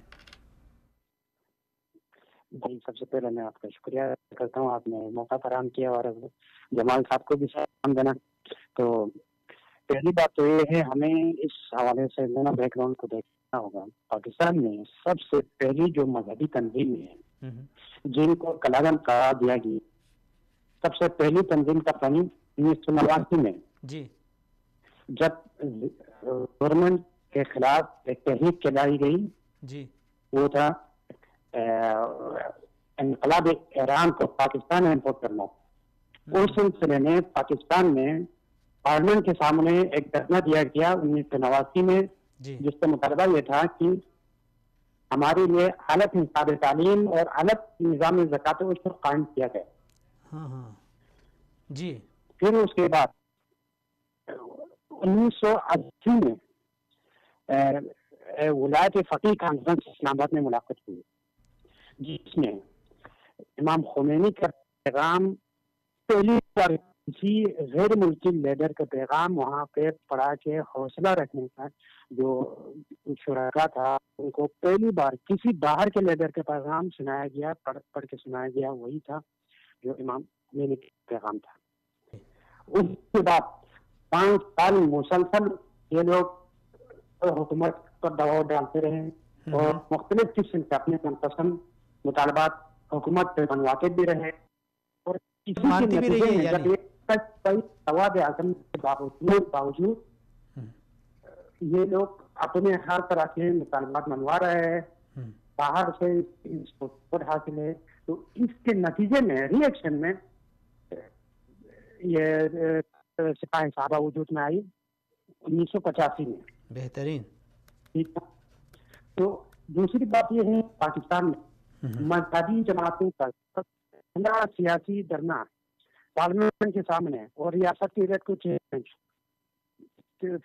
تحریک نفاذ فکر جعفریہ نے کیا تھا. یہ ریکارڈ پر ہے، تحریک کا حصہ ہے. اور سپاہی صحابہ ہو یا دوسری جماعتیں ہیں جن کو قلعہ قرار دیا گیا، وہ 1985 میں وجود میں آئی، جبکہ تحریک نفاذ فکر جعفریہ. یعنی ڈاکٹر صاحب آپ کے کہنے کا مطلب یہ ہے کہ یہ جو پاکستان میں فرقہ واریت کی بنیاد ہے یہ 1979 میں پڑی ہے، اور یہ پڑی ہے تحریک جو نفاذ فقہ جعفریہ کی جانب سے، جب انہوں نے پارلیمنٹ کے سامنے دھرنا دیا اور اپنے مطالبات منوائے. یعنی بنیاد یہاں سے اس کی. جی. تو دوسری بات یہ ہے آپ نے یہ سوال پوچھا تھا کہ یہ شاہ کا ایران اور مودی کا ایران. تو شاہ جب شاہ کی حکومت تھی وہاں کے بہت قریبی دوست تھے اور سب سے پہلے پاکستان کو ماننے والے اور سب سے پہلے پاکستان کا دورہ کرنے والے. اور جب 1970 میں مشرقی پاکستان الگ ہوا اس وقت کیا نے ایران کو انڈیا کو پیغام دیا تھا کہ اگر تم نے پھر ایک دفعہ مداخلت شروع کی تو ہم تمہارے ساتھ جنگ کے میدان میں کود سکتے ہیں پاکستان کی حمایت میں. یہ تھا وہ ایران جس پر پاکستان اور ایران کی جو تعلقات تھے اس کی مثال دی جاتی تھی. لیکن اس کے بعد کیا ہوا؟ اس کے بعد ہوا یہ کہ ایک دم بدل ہو گئی. وہی انقلاب کا جو انقلاب کے اوپر انہوں نے انقلاب ایران کو انہوں نے اپنی پالیسی کا حصہ بنایا اور اسی انقلاب ایران کا نعرہ پاکستان میں لگایا گیا اور اس سے پھر واریت پھیلنے لگی. اور اسی بعد آج جو ایک مہینے پہلے جو ایران کے صدر روحانی نے بیان دیا کہ ہم اعلیٰ اشیاء کے حقوق کے لیے پاکستان دنیا کے کسی بھی کونے میں مداخلت سے گریز نہیں کریں گے. اگر وہ یہ کہتے کہ ہم مسلمانوں کے حقوق کے لیے مداخلت سے گریز نہیں کرتے تو بہت اچھا ہوتا. لیکن اس سے پتہ یہی چلتا ہے کہ وہ مخصوص طبقے کی پہلے وہ دنیا کے ہر کونے میں مداخلت کر رہا ہے اور یہی مداخلت آپ کو پاکستان میں بھی نظر آئے. اچھا ڈاکٹر صاحب زبردست، آپ نے بڑی بہترین باتیں اور تاریخی حوالے دیے، لیکن ایک چیز یہ ہے کہ پاکستان کے خلاف جو ایران کی سرزمین بار بار استعمال ہوتی رہی اور اس کے بہت سارے شواہد بھی ملتے رہے، ثبوتوں کے ساتھ پاکستانی جو ادارے ہیں انہوں نے ایران کے سامنے ثبوت بھی پیش کیے. تو کیا آپ کیا سمجھتے ہیں کہ یہ جو ایرانی سرزمین استعمال ہو رہی ہے پاکستان کے خلاف اور اس پر پاکستان کا جو رد عمل ہے، کیا یہی رد عمل کافی ہے یا اس میں مزید کچھ سختی لانی ہوگی؟ کیونکہ دن بدن یہ بڑھتی جا رہی ہے، یہ صورتحال بڑھتی جا رہی ہے. پہلی چیز یہ ایرانی سرزمین استعمال ہو رہے انڈیا کے حق میں پاکستان کے خلاف. ٹھیک ہے، یہ معاہدہ ہوا تھا ان کے پاکستان ایران بھارت کا جنوری 2003 میں 3 حصوں پر مشتمل تھا، اقتصادی، سیاسی، عسکری. اس معاہدے پر تبصرہ کرتے ہوئے ایران کے محقق اور ایرانی تھنک ٹینک کے جو ایک رکن ہے خلیل روشن، وہ کہتے ہیں کہ اس بات کو رد نہیں کیا جا سکتا کہ پاکستان بھارت کے ساتھ جنگ ہونے کی صورت میں ایران بھارت کی مدد کر سکتا ہے اور پاکستان کے گھیرا تنگ کریں گے اس معاہدے کے تناظر میں. اور اسی دن سے وہ چابہار میں یہی سلسلہ چل رہا ہے. اور اسی کے ساتھ اب جب روحانی صدر پاکستان کے دورے پہ تھے تو اس وقت فوج کی طرف سے یہ گلا کیا گیا کہ آپ کی سرزمین ہمارے خلاف استعمال ہو رہی ہے. تو ان کو انڈیا سے بات کرنے کے بجائے انہوں نے اس موضوع کو اکثر اس سے انکار کر دیا، بھائی ایسی کوئی بات ہوئی نہیں. دوسری بات یہ ہے کہ جب پاکستان میں معاشی ترقی آنے لگے تو ادھر چابہار کو منظر عام پہ لا کر 3 ملکوں کا گٹجوڑ دنیا کے سامنے لایا اور گوادر کو نیچے دکھانے کی کوشش کی گئی، یہ اقتصادی طور پر پاکستان کو کمزور کرنے کی سازش ہے. تیسری بات یہ ہے، میں خود بلوچستان میں رہا ہوں 2009 جو سب سے مشکل ترین وقت ہے، اس وقت میں خود ادھر تھا. جو وہاں سے جو تیل اسمگلنگ ہوتے پاکستان میں، یہ سب سے بڑا ذریعہ ہے ان کا. جو علیحدی پسند تحریکیں ہیں ان کو بھی اسی تیل سے سپورٹ ملتی ہے جو اسمگلنگ ہوتا ہے جی کہ وہ آزاد تجارت ہے. اور اس سے کو جب تحریکوں کو مختلف ہم اسی طرح کے غیر قانونی تجارت سے مل جاتی ہیں اور ان کے لیے ابھی تک. تو آپ ڈاکٹر صاحب آپ کیا سمجھتے ہیں کہ پاکستان کا اس کے اوپر رد عمل کیا ہونا چاہیے؟ یہ پاکستان محض احتجاج کے بجائے اس کے اوپر رسمی احتجاج کے بجائے اس کے اوپر سخت موقف اختیار کرے اور وہ انہیں بتائے بھائی کہ یہ ہر ایک کی اپنی مفاد ہوتی ہے، ہمیں اپنی مفاد عزیز ہے، آپ ہمارے پڑوسی ہیں اور پڑوسی کے حق ادا کریں.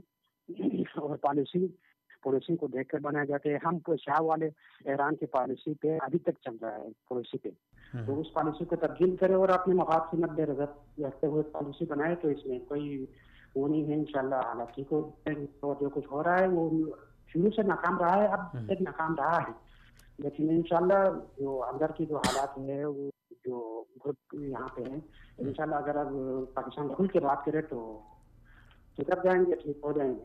چلیں جی ڈاکٹر صاحب بہت شکریہ، سلامت رہیں کہ آپ نے شرکت کی. اچھا جمال صاحب، ویسے ڈاکٹر صاحب نے بڑے تاریخی باتیں کی ہے، خاص کر کہاں سے یہ تحریک اٹھی اور کیا انہوں نے مطالبات اپنے ساتھ رکھے. تو آپ اس حوالے سے کیا آپ کی رائے ہے کہ جو ہمارا پڑوسی ملک ہے ایران، اس کا جو پاکستان کی فرقہ واریت میں، ڈاکٹر صاحب کی باتوں سے تو مجھے سمجھ میں یہ آ رہا ہے کہ پاکستان میں فرقہ واریت کی بنیاد انہوں نے رکھی ہے جس کی سزا جو ہم بھگت رہے ہیں. اس حوالے سے آپ کا کیا کہنا ہے؟ دیکھیے ڈاکٹر صاحب نے بڑی اچھی باتیں کی. میں جو سمجھتا ہوں یہ کہ پاکستان ابھی تک ایران کے حوالے سے جو پاکستان کی پالیسی ہے وہی شاہ والی پالیسی ہے. ٹھیک ہے، 2-3 مواقع ایسے آئے پاکستان کے پاس جو بڑے اہم تھے، بہت اہم تھے. اس میں پاکستان بہت اچھا سٹینڈ لے سکتا تھا اور پاکستان بہت ٹائٹ پوزیشن میں بھی تھا. اس کے باوجود پاکستان نے اپنی پالیسی ایران کے حوالے سے متوازن رکھی. فار ایگزامپل دیکھیں 80 کی دہائی میں عراق کے ڈاکٹر صاحب نے کہا کہ ہم نے وہ شاہ والی پالیسی ابھی تک جی بالکل.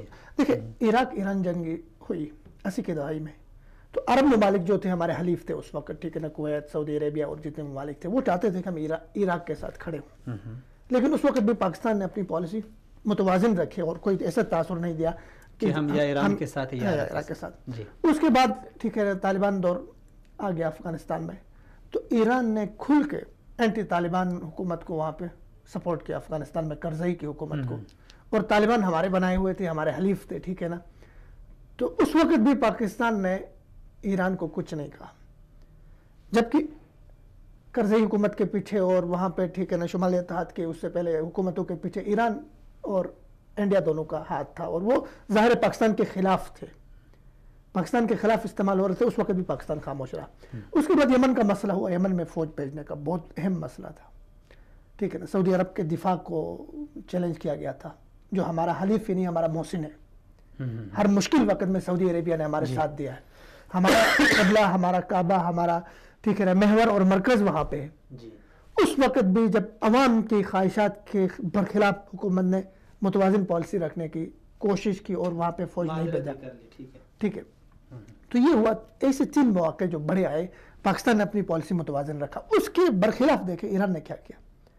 ایران آپ کے چابہار انہوں نے بنا دیا فوراً. ہم نے جب اکنامک کوریڈور ہم نے یہاں بنانا شروع کیا، انہوں نے چابہار لانچ کیا انڈیا سے مل کے. پھر ہمارے جاسوس وہاں پہ ٹھیک ہے نا جو ہمارے ملک میں جاسوسی کرتے تھے، انڈیا کے جاسوس کلبھوشن یادو جو ہے، اس کے ساتھی جتنے تھے وہ آپ کے ٹھیک ہے نا چابہار میں بیٹھ کے اپریٹ کر رہے تھے. عزیر بلوچ وغیرہ جتنے سارے وہ دہشت گرد تھے. ایران نے ان کو پناہ گاہیں دی. حالانکہ کہا جاتا ہے ایران کا انٹیلیجنس سسٹم بہت مضبوط ہے، تو ان کی ناک کے نیچے یہ سب کچھ پاکستان کے خلاف ہوتا رہا. پاکستان اس وقت بھی خاموش رہا. لیکن دیکھیں پاکستان کب تک خاموش رہے گا؟ پاکستان نے بھی اپنے مفاد دیکھنا ہے کہ پاکستان کے مفاد میں کیا ہے. ہر ملک اپنا مفاد دیکھتا ہے، کسی کے ساتھ کوئی رشتہ داری، کوئی ایسے نسبت یا کوئی ایسا تعلق نہیں ہے. آپ ہمسایہ ہیں تو ہمارے ساتھ ہمسایگی نبھائیں. ٹھیک ہے، یا ایران کے لیے 2 آپشن ہیں. ٹھیک ہے، یا تو ایران جو ہے نا اسلام آباد اور دہلی میں سے ایک کا چناؤ کرے، ایک کا انتخاب کرے اور واضح وہ کہیں کہ ہم ان کے ساتھ ہیں یا ان کے ساتھ، یا پھر ان کے ساتھ یہ کہ وہ اپنی پالیسی متوازن رکھیں. بھائی نہ ہم انڈیا کے ساتھ ہیں نہ پاکستان کے ساتھ، ہم ایک مستقل پالیسی لے کے چل رہے ہیں. لیکن دونوں کام کرنے کے لیے وہ تیار نہیں. اچھا، جس طرح ڈاکٹر صاحب نے ایک پوائنٹ اور کہا کہ ایرانی صدر جو ڈاکٹر حسن روحانی ہے، انہوں نے کہا تھا کہ ہم شیعہ کے حقوق کے لیے کہیں پہ بھی کسی وقت بھی کسی قسم کی مداخلت کر سکتے ہیں. یہ ایک شیعہ کا نام لے کے انہوں نے ایک تاثر دیا ہے کہ وہ کیا چاہتے ہیں، یعنی ایران کیا چاہتا ہے، اس کے عزائم کیا ہیں، اس کے ارادے کیا ہیں. لیکن ایک طرف اب میرا سوال یہ ہے کہ ایک طرف وہ فلسطین کے حوالے سے کہتا ہے کہ ہم فلسطین کی آزادی میں کسی بھی حد تک جا سکتے ہیں، اور جو افریقی ممالک میں انہوں نے مداخلت کی ہے کہ ہم مسلمانوں کو بچانا چاہتے ہیں. لیکن کشمیر کا ایک ایسا مسئلہ ہے جو ایران بھی دیکھ رہا ہے، پوری دنیا دیکھ رہی ہے، اس کے اوپر مغرب بھی چیخ رہا ہے، مغرب کا میڈیا. لیکن ایران کا وہاں پہ رد عمل کیا ہے اور اتنا خاموش کیوں ہے وہاں؟ دیکھیں جی، پہلے تو فلسطین کے حوالے سے میں واضح کروں کہ فلسطین کے حوالے سے ایران یا مطلب ان کا کوئی کردار نہیں ہے زبانی نعروں کے علاوہ. ٹھیک ہے نا، ایک گولی انہوں نے وہاں فلسطینیوں کے لیے یا اسرائیل کے خلاف انہوں نے ابھی تک فائر نہیں کی. ٹھیک ہے نا، الموت لامریکہ الموت لاسرائیل، یہ ان کا ڈھکوسلا اور یہ جھوٹا نعرہ ہے. آپ اگر اس کو دیکھنا چاہیں، ان کے لبنان کے جو ہے نا وہ حزب اللہ اور ان کے امین عام جو تھے شروع کے، ان کے جو شیخ تھے جس نے تاسیس کی ان کی ٹھیک ہے نا صبحی شیخ صبحی ان کے بیانات ہے اور ان کی ویڈیوز یوٹیوب پہ ہے کہ وہ کہتے ہیں مسئلہ فلسطین کو سب سے زیادہ نقصان اگر کسی نے پہنچا ہے تو وہ حزب اللہ اور ایران ہے. ٹھیک ہے نا. تو ایک تو یہ بات ہو گئی. دوسرے دیکھیں کشمیر کے حوالے سے یہی تو لوگوں کو مطلب سمجھ نہیں آتی. ہمیں سمجھنا چاہیے کہ اگر وہ کہہ رہا ہے کہ بھائی ہم دنیا بھر میں جہاں جہاں شیعہ ہیں ان کے لیے آواز اٹھائیں گے, مسلمانوں کے لیے آواز نہیں اٹھائیں گے. کشمیر ایشو پہ وہ بالکل خاموش رہا اور ان کی پالیسی کا حصہ ہے. دیکھیں آپ خلیجی ممالک میں اس وقت جتنے مطلب مشرق وسطیٰ کے جو صورتحال ابتر ہے وہ سارا ایک اس کو کہتے ہیں ہم کہتے ہیں ہلال رافضی, اس کے قیام کے لیے سارا جدوجہد ہو رہا ہے اور یہ مسلک کے اوپر ہو رہا ہے, مذہب کے اوپر ہو رہا ہے. ورنہ ایران کا کیا کام ہے بھائی اس شام میں؟ ٹھیک ہے نہ وہ عرب ملک ہے بھائی, وہ فارسی ملک ہے, عرب ملک ہے. یہاں پہ کیا لینے کے لیے آئے؟ عراق میں وہ کیا لینے, عراق میں کیا لینے کے لیے آئے؟ ٹھیک ہے نا. یمن میں کیا لینے کے لیے آئے؟ تو اس سارے اس پہ مشرق وسطیٰ کے اندر جہاں جہاں وہ اپنی فوج کو لانچ کر رہا ہے, جہاں جہاں اپنے کارندے بھیج رہا ہے, جہاں جہاں اپنا فنڈ بھیج رہا ہے, جہاں جہاں اپنے ٹھیک ہے نا عناصر وہ وہاں پہ وہ کر رہا آپریٹ کرا رہا ہے, وہ سارے صرف اس لیے کہ مطلب وہ ایک جس کو ہلال رافضی کہتے ہیں اس کے قیام کے لیے. اچھا جمال صاحب, ابھی سوال یہ ہے کہ جس طرح عراق کی آپ نے بات کی ہے, شام کی ہے, یمن کی ہے, یہ صورتحال ہمارے سامنے ہے, ہمارے میڈیا کے بھی سامنے ہے, ہمارے حکمرانوں کے بھی سامنے ہے. جب صورتحال اس طرح ہے کہ انہوں نے آہستہ آہستہ جا کر ان ممالک کا یہ حال کر دیا جو آج ہم دیکھ رہے ہیں, تو کیا پاکستان میں ان کی یہ روز بروز مداخلت یہ حالات کو اس نہج تک نہیں پہنچا سکتے؟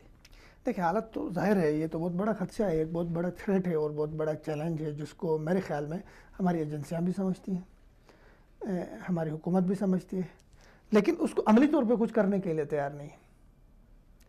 ہمارے سامنے بہت سارے مطلب چھوٹے چھوٹے ٹکڑوں میں بٹے چھوٹے چھوٹے ملک بن گئے. ٹھیک ہے نا, آپ کے سوڈان کے 2 ٹکڑے ہو گئے, وہ سارا کچھ لیبیا تباہ ہو گیا, اس کے بعد شام تباہ ہو رہا ہے, یہ سارا کچھ اس میں ایران کی مداخلت ہے واضح تو.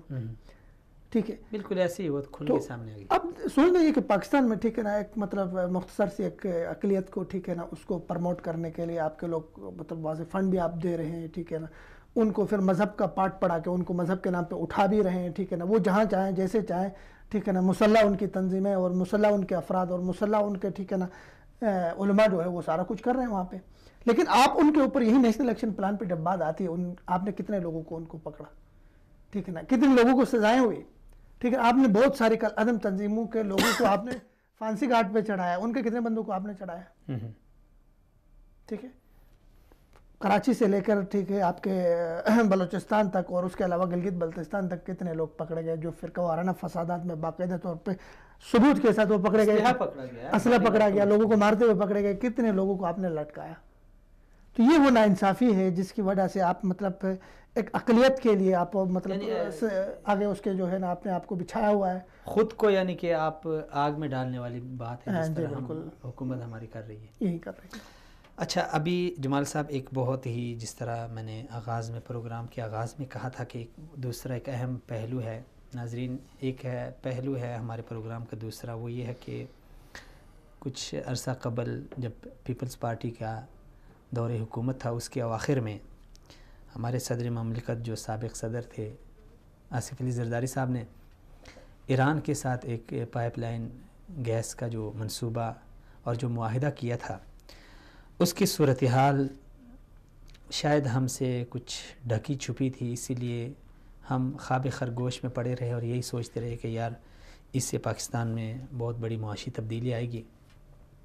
حالانکہ وہاں پہ کیا ہوا, کیسے ہوا اور کیسے وہاں پہ کس طرح سے پاکستان کی جو معیشت ہے اس کا بیڑا غرق کیا جا رہا ہے, جو خزانے ہیں ان کو بیڑا غرق کیا جا رہا ہے, ان کو تباہ کیا جا رہا ہے. تو اس حوالے سے ہم بات کرتے ہیں. جمال صاحب, آپ اس جو پائپ لائن کا جو گیس پائپ لائن کا منصوبہ, اس حوالے سے آپ کے کیا تحفظات ہیں یا نہیں؟ دیکھیں جی, سب سے پہلے تو پاک ایران گیس پائپ لائن یا اس کو پیس پائپ لائن بھی کہا جاتا ہے, اس کے بعد آئی پی ٹھیک ہے نا پائپ لائن بھی کہا جاتا ہے. یہ بنیادی طور پہ اس کا جو روٹ تھا ٹھیک ہے نا وہ 2775 کلومیٹر اس پہ طویل تھا, اور اس کے شروع میں یہ 2 دہائیوں سے ایک ملغوبہ سا پک رہا تھا. 2 دہائیوں سے, یہ کوئی نئی بات نہیں ہے, 2 دہائیوں سے کہ پاکستان گیس خریدنا چاہیے اور وہ گیس آفر کر رہا تھا وہاں سے. تو اس میں شروع میں 6 فریق تھے, یہ 3 فریق کے درمیان تھا.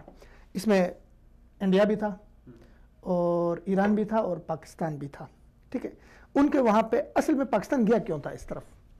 پاکستان کے ہاں خود بھی تیل کے ذخائر اور پاکستان کے پاس ایک متبادل ترکمانستان اور افغانستان اور ان کے درمیان ایک وہ گیس پائپ لائن ہے جو اس پہ بھی کام ہو گیا, اس پہ دستخط بھی ہو گئے, معاہدے بھی ہو گئے, ٹھیک ہے, وہ بھی پاکستان لا سکتا ہے. ایران شروع بنیادی نقطہ سمجھ لیں کہ اس گیس لائن میں پاکستان گیا ہی صرف انڈیا کی وجہ سے تھا. چونکہ انڈیا وہاں پہ آ گیا تو پاکستان نے کہا چلیں جی ہم بھی چلتے ہیں, کہیں کہ انڈیا مطلب ہمارے ہمسائے کو استعمال نہ کرے. اچھا ٹھیک ہے, ہمارے ہمسائے کو ہمارے خلاف استعمال نہ کرے, تو پاکستان چلا گیا. پاکستان شروع میں جانے میں پاکستان کا ایک مفاد تھا. وہ مفاد یہ تھا کہ مطلب سالانہ پاکستان کرائے کی مد میں انڈیا سے $1 ارب جو ہے نا وہ اٹھائے گا. پاکستان نے سوچا کہ $1 ارب ہم ان سے اٹھائیں گے, وہ جا کے ایران کو دے دیں گے, وہ جا کے ایران کو دے دیں گے, ہمارے پاس گیس آئے گی اور ہمارے پاس جو گیس کا جو بحران ہے وہ ختم ہوگا. لیکن کچھ عرصہ آگے چلنے کے بعد انڈیا جو ہے نا وہ کسی نے بڑا خوبصورت جملہ کہا تھا کہ انڈیا جس طرح مطلب گاہک آتا ہے دکانوں میں, مختلف دکانوں میں, کمینہ قسم کا گاہک آ کے جو ہے نا, سوری میں غلط غیر پارلیمانی لفظ استعمال کر رہا ہوں, وہ صرف ریٹ بڑھانے کے لیے آتا ہے. بروکر ہوتا ہے, وہ ریٹ بڑھانے کے لیے آتا ہے اور اس کے بعد غائب ہو جاتا ہے ریٹ بڑھا کے, ٹھیک ہے نا, قیمتوں کا اضافہ کر کے. تو انڈیا نے وہی کیا, ریٹ ہمارے لیے بڑھائی اور اس کے بعد انڈیا جو ہے نا کھسک گیا. اب رہ گیا پاکستان اور ایران. زرداری صاحب کے دور میں زرداری صاحب نے بہت مہنگے قیمتوں پہ ایک معاہدہ کیا.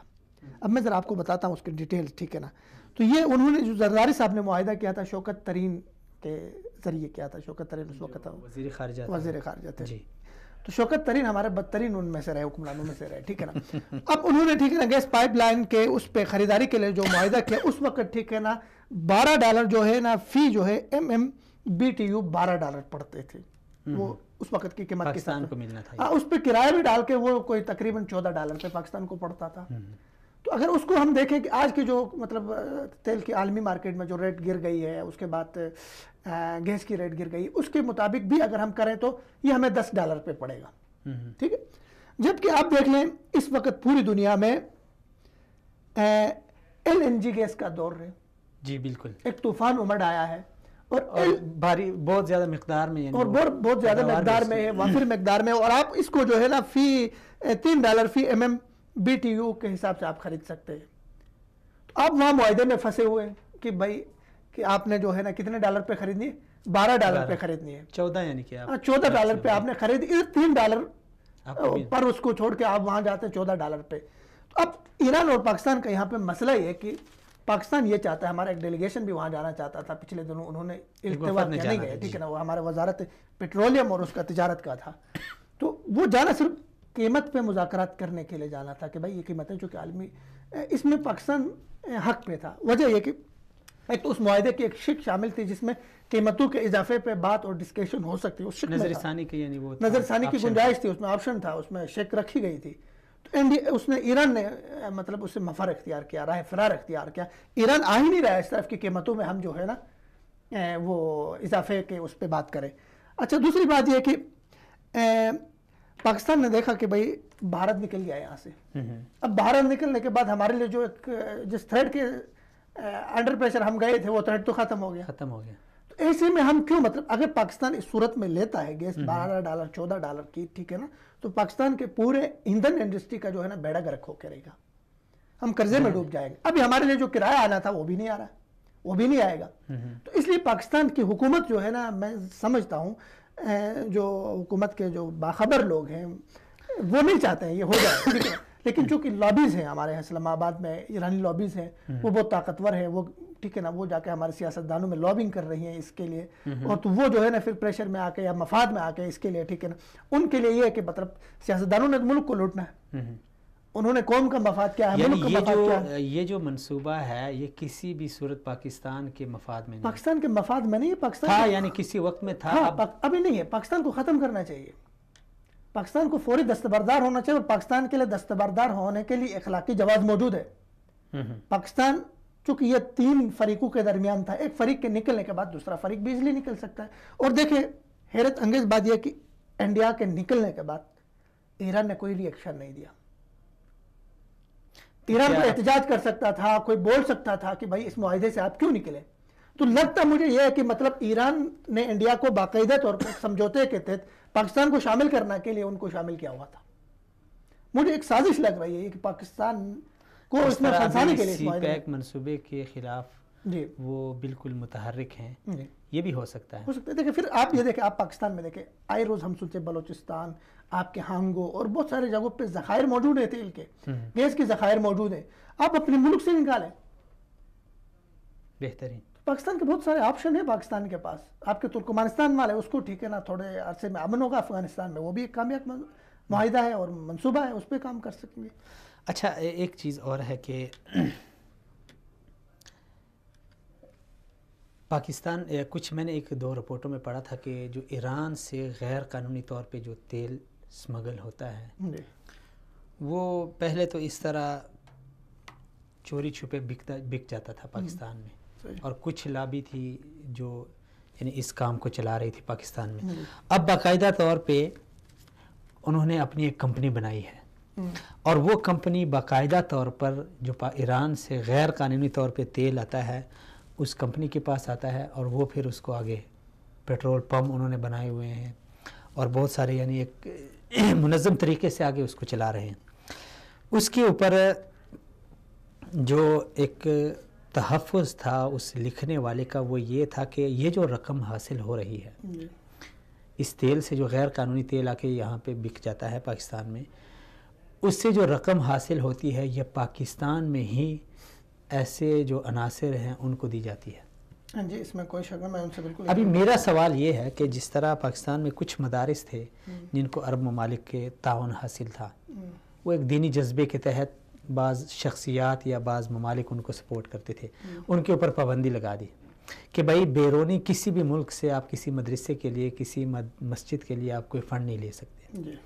ایک طرف یہ صورتحال ہے، دوسری طرف یہ ہے کہ مسجدیں، مدارس اور جو دوسرے تعلیمی ادارے ہیں وہ قربانی کی کھالیں اکٹھی نہیں کر سکتے۔ یعنی صورتحال جب ایک طرف دیکھتے ہیں اور دوسری طرف دیکھتے ہیں تو بالکل متضاد ہے۔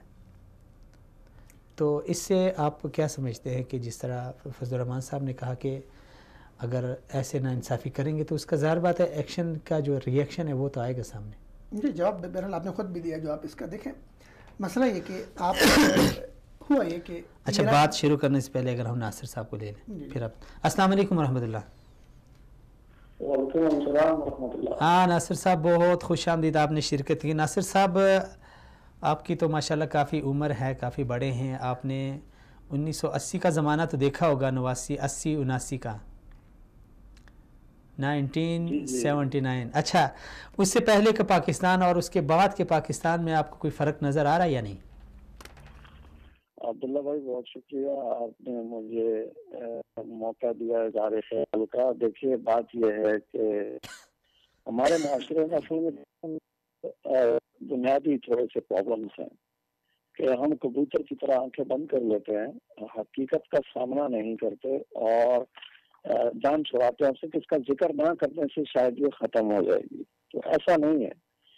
پاکستان کی بات خصوصی طور پر ان جنرل پوری اسلامی دنیا کی بات، اگر ایران پر جو خمینی نے قبضہ کیا اور اس کے بعد کے جو حالات ہیں اگر آپ دیکھیں تو پوری اسلامی دنیا میں جو دہشت گردی کا طوفان آیا، جو قتل و غارت مچی، وہ خمینی کے بعد آئی، اور جو فرقہ پرستی کی آگ لگی اور ہر طرف انسانیت ماتم کنا آپ کو نظر آتی ہے۔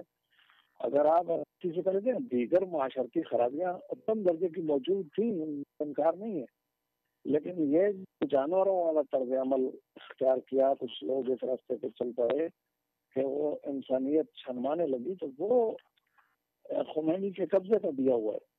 79 سے پہلے اگر آپ دیکھیں گے تو کہیں بھی ایسے کوئی حالات نہیں تھے۔ جہاں تک 79 کی آپ نے ذکر کیا تو اس سے پہلے پاکستان تو خیر ایک بہت ہی خوبصورت ملک تھا، اور وہ ضیاء نامی ایک آفریب جب پاکستان کو چمٹا تو اس کا بھی نشر ہو گیا، لیکن وہ بھی ایک رد عمل ہی تھا۔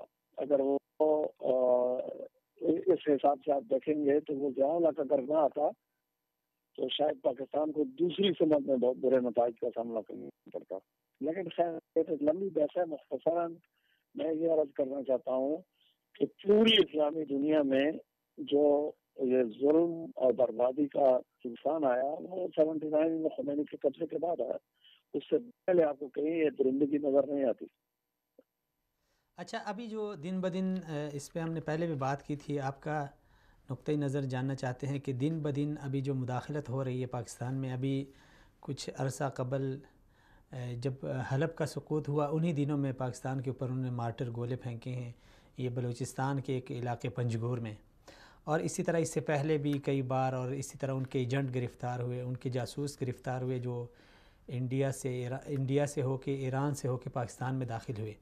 تو آپ ملک صاحب، آپ کا کیا نقطۂ نظر ہے کہ جب اتنی بار اتنے ثبوتوں کے ساتھ اتنی گرفتاریاں ہوئی، اتنے ثبوت پیش ہوئے، اس کے باوجود پاکستان کا جو رد عمل ہے وہ آپ اس کو کس نظر سے دیکھتے ہیں؟ کیا یہی رد عمل کافی ہے کہ پاکستان ان کے سامنے احتجاج کرے، ان کے سفیر کے سامنے احتجاج کرے، یا پاکستان کو اپنی پالیسی میں مزید کچھ تبدیلی لانا ہوگی؟ دیکھیے عبداللہ بھائی، میں آپ کے اس سوال کے جواب کو دو حصوں میں تقسیم کرنا چاہتا ہوں۔ پہلی بات تو میں آپ کو یہ بتا دوں کہ یہ میں 90s سے یہ لکھتا ہوں، یہ کہتا ہوں، اور ہر جگہ کہتا ہوں کہ دیکھیے ہمارا جو دشمنی ہے وہ ہندوستان سے بھی اتنی ہے جتنی ایران سے ہے۔ ہمارے لیے ہندوستان اتنا بڑا خطرہ نہیں ہے جتنا ایران ہے، لیکن جو ریاستی رد عمل ہے ہمارا وہ نہیں ہے جو ہونا چاہیے۔ اس کی ایک میں آپ کو وجہ بتاتا ہوں۔ دراصل ہم لوگ ایک لفظ جو ہے وہ ہم سب کو غلط فہمیوں میں ڈال دیتا ہے، جو ہمارے اکابر استعمال کرتے ہیں کہ مسلم امہ۔ تو جب ہم مسلم امہ کا لفظ استعمال کرتے ہیں تو لوگ یہ تصور کرتے ہیں، تصور ہوتا ہے کہ ہم سب ایک ہیں۔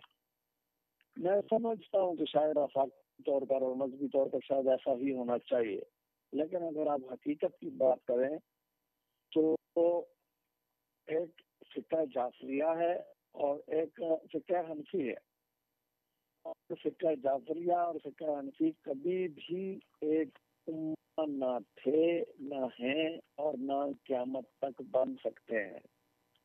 ہم دو الگ الگ قومیں ہیں، دو الگ الگ طبقہ فکر ہیں، دو الگ الگ مذاہب ہیں۔ جب تک ہم یہ بات تسلیم نہیں کرتے کہ دیکھیے ہم دو الگ اکائیاں ہیں، ہمارا مکمل وجود ہے، ہماری مکمل طرز فکر، طرز حیات ہے جو ایک دوسرے سے جدا ہے، اور ایک دوسرے کی جداگانہ حیثیت کو تسلیم کر کے جب تک ہم بقائے باہمی کے اصول کو ہمیں کوئی اعتراض نہیں ہے، وہ تو ٹھیک ہے۔ ایک فیصلہ نہیں کرتے تو آپ یہ نہیں کر سکتے۔ جی، ہماری ریاست، اب ایران جو ہے وہ تو اس پر عمل پیرا ہے۔ ہماری ریاست میں یہ اتنے لوگ ان کے اوپر بیٹھے ہوئے ہیں، یہ دیکھیے یہ پہلے دن سے بچے پر محنت کرتے ہیں، اس کو آگے لے کے آتے ہیں، منصوبہ بندی کے ساتھ اس کو اوپر لے کے آتے ہیں۔ تو پاکستان کی کلیدی عہدوں پر پرو ایران لوگ بہت زیادہ فائز ہیں، اور وہ یہ ایک لفظ صاحب نے یہ فقہی کیا اس کو میرے ذہن سے وہ ٹرم نکل گئی جو خمینی نے ایک نیا فتنہ کھڑا کیا تھا، وہ ولایت فقی۔ ولایت فقی، یہ اتنا بڑا فراڈ ہے، اور اس کا مقصد یہ ہے کہ فقہ جعفریہ سے تعلق سارے لوگ تو درد نہیں ہیں، سارے لوگ فتنہ پرواہ نہیں ہیں، لیکن اس نے یہ ڈرامہ کر کے یہ کیا کہ دنیا بھر کے جو الیکٹریسٹی ہیں وہ اپنے اپنے ممالک کے وفادار نہیں ہیں، وہ ایران کے وفادار ہیں۔ اس کا نتیجہ یہ ہے کہ پاکستان میں جو بیٹھے ہوئے لوگ ہیں وہ پاکستان کو بطور ریاست ویسے رسپونڈ کرنے نہیں دیتے، اور دوسرا ایک ایٹمی ریاست ہونے کے ناطے میرا خیال ہے کہ ذمہ داری کا تقاضا بھی یہ ہے کہ ہم سب پر معاذ کرم نہ کریں، لیکن پاکستانی حکومت اور اسٹیبلشمنٹ بہت اچھی طرح آگاہ ہے کہ یہ جو کچھ ہو رہا ہے اور جو کچھ کیا جا رہا ہے یہ اتنا بڑا خطرہ ہے جتنا بڑا خطرہ ہندوستان ہے۔ ملک صاحب ایک اس طرح سے جی اچھا، ایک اہم بات یہ پوچھنی تھی کہ آپ کا میڈیا کے ساتھ کافی تعلق ہے، سوشل میڈیا پہ بھی آپ ماشاءاللہ چھائے ہوئے ہیں۔ ابھی جو کچھ دنوں پہلے تقریباً 30 دسمبر کو کوہاٹ میں ایک امام بارگاہ میں ایک بھاری اسلحہ پکڑا گیا، اس کے اوپر چلیں ریاستی جو خاموشی ہے اس پہ ہم کیا کہہ سکتے ہیں؟ بہرکیف یہ میڈیا اتنا کیوں خاموش رہا ہے؟ دیکھیے مسئلہ یہ ہے عبداللہ بھائی، میری کچھ ذمہ داران سے بات ہوئی تھی، میرا خوش قسمتی سے میرے ذاتی کچھ احباب بھی موجود ہیں وہاں علاقے میں، تو میری ان سے بات تو یہ امام بارگاہ سے متصل ایک تہخانے سے یہ اسلحہ پکڑا گیا ایکچولی. اب پرابلم یہ ہے کہ اس وقت آپ جو آگ دیکھ رہے ہیں کہ شام میں لگی ہوئی ہے, عراق میں لگی ہوئی ہے, یمن میں لگی ہوئی ہے اور دیگر اسلامی ممالک میں لگی ہوئی ہے. ہمارے ملک میں یہ آگ لگانے کی کوشش کر رہا ہے ایران. دیکھیں آپ نے عبد المالک کو دیکھا, وہ جب وزیر اعلیٰ تھا بلوچستان کا, تو اس نے ٹی وی پہ لائیو بیٹھ کے کہا کہ ہزارہ کمیونٹی کی کلنگ میں ایران ملوث ہے. حالانکہ وہ تو کچاوری سے تعلق رکھنے والے مسکین لوگ تھے, لیکن ایران اپنے مضمون مقاصد کے لیے کچھ بھی کر سکتا ہے. تو وہ بیسیکلی یہ چاہتا ہے کہ کسی طرح یہ کنفلکٹ بڑھے اور یہ آگ لگے وہاں پر بھی, کیونکہ اس کے لانگ ٹرم پلاننگ کا امریکہ, اسرائیل اور ایران کی, اور تینوں سگے بھائی ہیں. میں ہمیشہ یہ کہتا ہوں کہ جو لوگ اس ملک فہمی کا شکار ہیں کہ ایران اور اسرائیل یا ایران اور امریکہ متحرک ہوتے ہیں, وہ اللہ تعالیٰ جو ہے وہاں کے کھولے, وہ خواب خرگوش میں. یہ تینوں اتحادی ہیں اور ان کا یہ پلان دیکھیں. اگر آپ ایک بک ایک امریکن سینیٹر نے لکھی تھی, ریوائول آف شریعت اسلام, اگر آپ وہ پڑھ رہے ہیں تو آپ کو پتہ چلے گا کہ یہ جو آج لگی ہوئی ہے ایران میں ہے, بحرین میں ہے, سیریا میں ہے اور عراق میں ہے, یہ اس کی پلاننگ انہوں نے 81 میں 82 میں کی ہے. یہ آج کی جنگ نہیں ہے, یہ اس وقت سے تیار تھے اور انہوں نے اس کو پوری طرح اس طریقے سے کر رہے ہیں. تو اب یہ وہ آگ پاکستان میں بھی بھڑکانا چاہتے ہیں. تو میں سمجھتا ہوں کہ پاکستانی میڈیا نے بہت ذمہ داری کا ثبوت دیا. وہ ان کی اس جو ہے نا بے ایمانی کو آپ نمک کو بھی ٹھپ دیں اور بولیں بھی نہیں, تو ان کو زیادہ تکلیف ہوگی. اور بھی ایسی بہت ساری جگہ ہیں, کراچی میں کچھ لوگ پکڑے گئے جن کا براہ راست ایران سے تعلق تھا, تو ان کو میڈیا کوریج نہیں دی گئی. تو میں سمجھتا ہوں یہ سیکورٹی اداروں کا اچھا قدم تھا اور میڈیا کا احساس ذمہ داری تھا, اسے اپریشیٹ کرنا چاہیے. سبجیکٹ اس کے کچھ منفی بھی پہلو ہیں لیکن مثبت پہلو زیادہ ہیں, تو میں اس معاملے میں میڈیا کو ڈیفینڈ کروں گا. کہ میڈیا نے کوریج نہیں دی تو اچھا کیا, میں سمجھتا ہوں کہ اچھا کیا. تو اس کی وجہ کیا ہے, کیوں اچھا کیا؟ یعنی کہ اچھا کیا تو اس کا مطلب ہے کہ انہوں نے قوم کو, یہ ہے کہ ان کا مقصد کیا ہے. دیکھیں یہ جو لوگ مارے گئے کہ میڈیا کا تو مارے گئے, اور عبد المالک نے کہا کہ اس میں ایران ملوث ہے. اب آپ دیکھیں کہ اس میں ایران کا مقصد کیا ہے ان لوگوں کو مارنے کا. مقصد یہ ہے کہ یہ جو کجافریہ ایک کمیونٹی ہے, اس میں دیکھیے یہ ان لوگوں کو اپنا ایک مذہب ہے اور ہر مذہب کی طرح ان کو زندہ رہنے کا حق حاصل ہے. ان کو پاکستان کے شہری ہونے کے ناطے پورے حقوق انسانی حاصل ہیں اور ہونے چاہیے. لیکن مسئلہ یہ ان کو ایک جھنڈے تلے لانے کا اور ان کو احساس نفرت دلا کر جو ہے دہشت گردی پر آمادہ کرنے کا یہ ڈھب ہوتا ہے.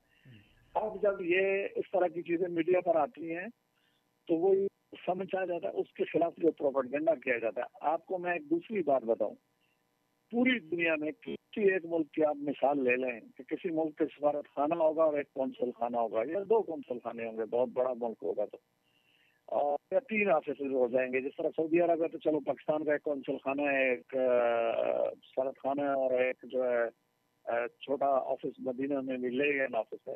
اسی طرح امریکہ میں ہمارے 3 ہیں, تو وہ ایک لیگن آفس. لیکن آپ یہ سن کر حیران ہو جائیں گے کہ پاکستان ایک ایسا ملک ہے جہاں ایران کے 18 کے قریب سفارتی دفاتر موجود ہے خانہ فرنگ کے نام سے. ان کو مکمل سفارتی اسٹیٹس حاصل ہے. اب یہ وہ پرابلم ہے, یہ ایک ایسی چین ہے, ان لوگوں نے ایک ایسا نیٹ ورک بنایا ہوا ہے کہ جب آپ ایسی کارروائی کرتے ہیں اور میڈیا پہ بھی اس کو تشہیر ملتی ہے تو پھر جو ان کے ذرائع ہیں, زیر زمین ذرائع, ان کو استعمال کرتے ہوئے یہ پروپیگنڈا کرتے ہیں کہ آپ کے خلاف کاروائیاں ہو رہی ہیں, آپ اٹھ کھڑے ہو. تو وہ جو نوجوان ہوتا ہے, ناسامک طبقہ ہوتا ہے, وہ اس پہ رد عمل دیتا ہے اور ان کو دہشت گردی کے لیے خام مال ملتا ہے. تو اس حساب سے میں سمجھتا ہوں کہ میڈیا نے ذمہ داری کا مظاہرہ کیا. ان کو یہ خام مال مہیا نہیں ہونے دینا چاہیے کسی بھی صورت میں. چلیں ملک صاحب, ویسے میں تو آپ کی بات سے اتفاق نہیں کرتا, کیونکہ میڈیا کی ذمہ داری یہ ہے کہ وہ قوم کے سامنے جو کھرا کھوٹا سب کچھ پیش کرے تاکہ قوم کو پتہ چلے کہ ملک کا اور ملت کا دشمن کون ہے اور دوست کون ہے. لیکن بہت شکریہ آپ نے شرکت کی. جی ملک صاحب, آپ جمال صاحب. آپ بات کر رہے تھے جو آخری اس سے میں تھوڑا سا اس پہ گفتگو کروں گا. آپ ویسے متفق ہیں ان کے ساتھ؟ دیکھیں اس پہ انہوں نے جو بات کی اس کے دو پہلو ہیں. ایک پہلو تو یہ کہ اس میں کچھ مثبت وہ ہیں, ٹھیک ہے نا, کوریج نہیں دینے کا کہ مثبت نتائج نکل سکتے ہیں, جس کی انہوں نے وضاحت کی. اس سے ہٹ کے بھی دیکھیں, جب آپ اصل چیز یہ کہ آپ ان کے خلاف کارروائی کریں, ذمہ دار عناصر کو گرفتار کریں, ان کو کیفر کردار تک پہنچائے, ان کے ساتھ جڑے جو لوگ ہیں ان کو گرفتار کریں. ایک تو یہ پہلو ہے, یہ کرنے کا کام ہے بہترین. اس صورت میں ہم کہیں گے کہ اگر اس میں میڈیا کوریج نہیں دیا تو بھی اس میں کوئی مطلب حکمت عملی اور پالیسی ہوگی. لیکن یہ کہ یہ میڈیا کوریج ایسے واقعات پر نہیں دینا, تو دوسری طرف بھی ایسا پالیسی بنائے, ٹھیک ہے. دوسری طرف اگر آپ کو مدارس سے کوئی چھری ملتی ہے, ٹھیک ہے, کوئی کٹر ملتا ہے, کوئی معاملے سے وہ ہوتا ہے, اس کو میڈیا اچھال رہا ہے, تمام مدارس کے خلاف, تمام مولویوں کے خلاف, تمام دینی تنظیموں کے خلاف میڈیا ایک طوفان بدتمیزی کھڑا کرتا ہے. تو ایسے موقع پہ کیا وہاں کے جو مدارس کے لوگ ہیں, مین ہمارا میرا تو میڈیا کی اگر یہ پالیسی ہے کہ مطلب کسی بھی کارروائی کو نہیں دکھانی ہے, زبردست, سب کے ساتھ کریں, یہ یکسانیت کے ساتھ, اور میرے خیال میں یہ پھر اچھا رہے گا سب سے. یہ سب جو مملکت کا ایک اب یہ کہ مطلب ہے دیکھیں سوشل میڈیا کا دور ہے. اب سوشل میڈیا نے تمام آپ کے mainstream print media, electronic media کو اپنے پیچھے دوڑایا. اب یہ تصویریں سوشل میڈیا میں وائر ہو گئی, آ گئیں کوہاٹ کی, ٹھیک ہے. اب وہ تصویریں فیس بک اور ٹویٹر وغیرہ پہ, ٹھیک ہے نا, انسٹاگرام پہ سب پہ پھیل گئی.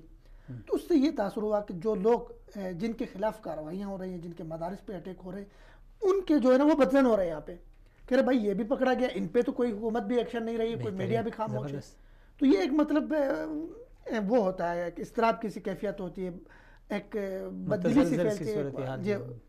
تو میں سمجھتا ہوں کہ اس میں یہ کرنا چاہیے, اگر نہیں دکھانا ہے تو ایک متوازن وہ پالیسی رکھیں, سب کی وہ نہیں دکھائیں, اگر دکھانا ہے تو پھر سب کا دکھائیں, اگر نہیں دکھانا تو یہاں بھی انصاف کا فقدان ہے, انصاف ہونا چاہیے. اچھا, وہ جو دوسری بات ہے اس کے اوپر آپ مختصر سا اپنا نقطہ نظر پیش کریں کہ جو تیل آتا ہے غیر قانونی طور پہ, ایک طرف ہم یہ کہتے ہیں کہ مدارس کے اوپر, چندے کے اوپر جو تعاون ہے ان کے اوپر پابندی ہونی چاہیے, دوسری طرف غیر قانونی تیل ہمارے مملکت کے بارڈر کراس کر کے آتا ہے, ایک باقاعدہ کمپنی بنتی ہے, وہ پھر آگے پیٹرول پمپ میں تقسیم ہوتا ہے, وہ بیچا جاتا ہے, پھر اس جو آمدن ہے اس سے آگے تنظیم کو چلایا جاتا ہے.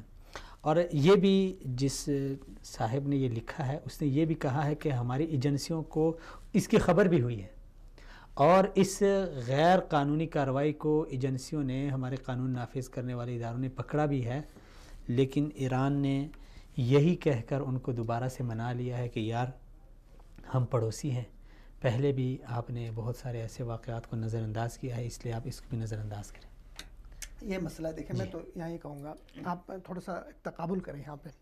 آپ دیکھیں حوثی باغی اچانک نہیں کھاتے, میں یہاں دونوں کو ملا رہا ہوں. حوثی باغی اچانک کھڑے نہیں ہوئے وہاں پہ, خاص کر سعودی عربیہ کے بارڈر کے ساتھ جازان وغیرہ کے جو ان کے بارڈرز لگتی ہیں, ان علاقوں میں باقاعدہ طور پہ ایران کی مدد سے, ایرانی ایجنٹوں کے ذریعے باقاعدہ طور پہ ویپنز, اسلحہ اور منشیات, یہ چیزیں ان کے ذریعے سمگلنگ کروائی گئی ان علاقوں میں جہاں پہ حوثی لگے ہوئے تھے, ٹھیک ہے نا, ان کی پٹی لگی ہوئی تھی, اور وہ پھر شراب اور یہ ساری چیزیں, یہ دھندا وہ سعودی عربیہ کے ساتھ کر رہے تھے.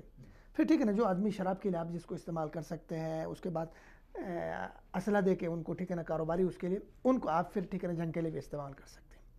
ایران کی ہی پالیسی ایران نے پاکستان میں اپنایا. شروع میں دیکھو پاکستانی ایجنسیز کی, ٹھیک ہے نا, سب ان کے علم میں ہے, یہ سب کچھ ہو رہا ہے, لیکن ایران نے ہمیشہ یہ کہا کہ بھائی ہمارے ملک میں چونکہ پابندیاں ہیں عالمی ہمارے اوپر, معاشی پابندیاں امریکہ کی طرف سے, دیگر ممالک کی طرف سے, تو ہمارے لیے تھوڑی سی ان چیزوں میں چھوٹ دے دیں, گنجائش, ٹھیک ہے نا, پیدا کریں. تو ویسے بھی ہم گنجائش پیدا کرنے میں ہمارا ملک وسیع ظرف رکھتا ہے, ٹھیک ہے نا. تو اس کا نقصان یہ ہوا کہ دیکھیں اب انہوں نے باقاعدہ طور پہ آہستہ آہستہ یہ سارا کام شروع کر دیا, یہاں پہ تیل اور یہ ساری غیر قانونی دھندا, اور آپ کے پیٹرول پمپوں میں اور ان جگہوں پہ ابھی اوپن یہ, جی ٹھیک ہے.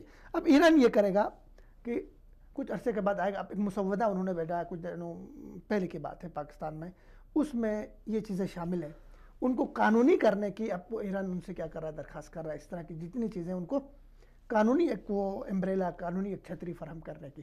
اب جب قانونی ہوگا تو پاکستان کا, ٹھیک ہے نا, اربوں ڈالر کا یہ نقصان ہوگا, اور پاکستان کی معیشت کو بہت بڑا ایک جھٹکا یہ لگے گا. تو ایران کی یہ پالیسی, اور اسی پالیسی کے تحت یہ سب کچھ کر رہا ہے. جی چلیں جمال صاحب, بہت شکریہ, آپ نے شرکت کی, ہمارے پاس وقت ختم ہو رہا ہے. ناظرین, میں آپ کا بھی شکر گزار ہوں، اپنے دیگر تمام مہمانان گرامی مولانا فضل الرحمان خلیل صاحب اور ڈاکٹر شکیل احمد صاحب اور ناصر محمود ملک صاحب، تمام مہمانان گرامی کا میں دل کے تہ گہرائیوں سے شکر گزار ہوں۔ ناظرین، کہتے ہیں کہ آپ کی لسی لسی اور ہماری لسی کھٹی۔ بعض ایسے صورتحال ہوتی ہے کہ وہاں پہ انسان کو دکھ ہوتا ہے۔ اگر آپ خود کو لے لیں آپ اور کسی عدالت میں چلے جائیں اور آپ کو پتہ بھی ہے 100% آپ کو پتہ بھی ہے کہ میں حق پہ ہوں، اور اس عدالت میں آپ کے خلاف فیصلہ جائے، اور فیصلہ بھی اس صورت میں نہیں کہ دلائل سن کے، آپ کو پتہ بھی چلے کہ یہاں پہ کچھ نہ کچھ ہیرا پھیری ضرور ہوئی ہے، تو آپ یقین جانیے کہ آپ وہاں پہ کچھ بھی کرنے کو تیار ہو جاتے ہیں۔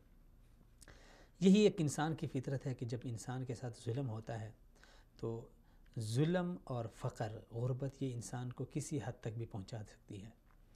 اسی لیے رسول اکرم صلی اللہ علیہ وسلم نے فرمایا کہ قریب ہے کہ فقر یہ انسان کو کفر کی حد تک لے جائے۔ اسی طرح ظلم بھی ہے۔ ہمارے مملکت میں کچھ یوں ہوا کہ سوات میں آپریشن ہوا، فاٹا میں، بلوچستان میں، اور طالبان تھے، دہشت گرد تھے، ہم مانتے ہیں، ہونا چاہیے تھا، ان کا صفایا ہونا چاہیے تھا، مملکت سے ان کو خالی کیا جانا چاہیے تھا، لیکن جو حکمت عملی اپنائی گئی ہے اس میں، اور جو امتیازی سلوک کیا گیا بعض ہمارے قبائل کے ساتھ، بعض علاقوں کے ساتھ، تو یقیناً پھر ایسی صورتحال میں وہ لوگ بھی احساسی کمتری کے شکار ہو جاتے ہیں۔ میں آپ کو مثال دے دیتا ہوں۔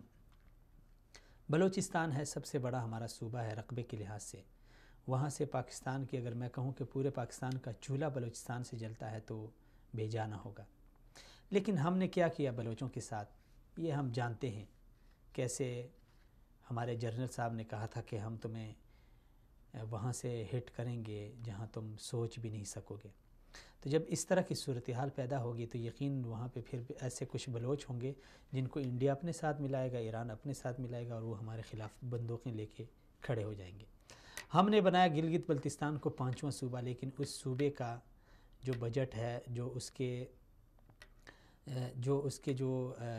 ان کو جو مراعات دینی چاہیے تھی دیگر صوبوں کی بنسبت، ہونا یہ چاہیے تھا کہ ہم ان کو زیادہ تر توجہ دیتے، کیونکہ بعض علاقے ایسے ہوتے ہیں جغرافیائی لحاظ سے جو حساس ہوتے ہیں، جہاں پہ ہمارے پڑوسی ممالک، اور جس طرح جمال صاحب نے کہا کہ ہمارے پڑوسیوں کے روز اول سے ہمارے ساتھ تعلقات اچھے نہیں ہیں، تو ایسے علاقوں میں ہمیں زیادہ توجہ دینی چاہیے، لیکن ہماری ریاست نے کوئی توجہ نہیں دی، نتیجہ وہی نکلتا ہے جو ہم دیکھ رہے ہیں۔ اسی طرح اگر ہمارے میاں شہباز شریف صاحب صرف لاہور میں اورنج ٹرین اور میٹرو بس چلائیں، اور ساہیوال میں لوگوں کے پاس علاج کے لیے ہسپتال نہ ہو، منڈی بہاؤالدین میں لوگوں کے لیے، بچوں کے لیے تعلیمی سکول نہ ہوں، تو کیا یہ ساہیوال، یہ بہاولپور، یہ پنجاب کا حصہ نہیں ہے؟ کیوں آپ نے اس جگہ کو ترجیح دی اور اس کو نظر انداز کیا؟ یہ جو ظلم ہوتا ہے ریاست میں، یہ اس طرح کی ناانصافیاں، ابھی ہمارے خیبر پختونخوا میں گلونا پہ خبر ایک مہم سٹارٹ ہوئی ہے، جس میں یہ ہمارے جو پی ٹی آئی کے وزیر اعلیٰ صاحب ہیں وہ خیبر پختونخوا میں پشاور کو پھول کی مانند سجانا چاہتے ہیں۔ اب میرا سوال یہ ہے کہ پشاور ٹھیک ہے، لیکن میں خود ضلع دیر سے میرا تعلق ہے، وہاں پہ ہمارا صرف ناظرین 35 منٹ کا سفر ہے، نہیں سوری 35 کلومیٹر کا راستہ ہے، اور اسے ہم 3 گھنٹے میں طے کرتے ہیں جمال صاحب۔ 35 کلومیٹر راستہ ہے دیر سے، اپر دیر جو کوہستان ہے مین دیر سے، 35 کلومیٹر کا راستہ ہم 3 گھنٹے میں طے کرتے ہیں۔ آپ شاید سن کے یقین بھی نہ کریں، لیکن جو لوگ گئے ہیں کمراٹ میں وہ اچھی طرح واقف ہیں۔ اچھا، اسی دیر سے پاکستان کی اور خیبر پختونخوا کی زیادہ تر معیشت کا انحصار اسی پہ ہے، بجلی پہ اور دیار کی لکڑی پہ، جو سب وہاں سے آ رہی ہے۔ تو دیکھیں، آپ ایک طرف آپ اتنا فائدہ اٹھا رہے ہیں اور دوسری طرف آپ اس طرح نظر انداز کریں گے تو یقیناً مملکت میں انتشار کی صورت ہوگی۔ تو ہماری درخواست یہی ہے اداروں سے، اپنی ریاست سے، کہ خدا را اگر کفر کی طرف مملکت کو دھکیل دیں تو وہ ایک شاید مذہبی رہنما اور علماء اس کا دفاع کریں، لیکن اگر آپ ظلم کی طرف ریاست کو دھکیل دیں گے تو پھر اس کا اثرات بہت ہی برے ہوں گے۔ ناظرین، ہمیں بھی اجازت دیجیے، اگلے پروگرام میں دوبارہ سے ملاقات ہوگی، تب تک کے لیے السلام علیکم ورحمۃ اللہ وبرکاتہ۔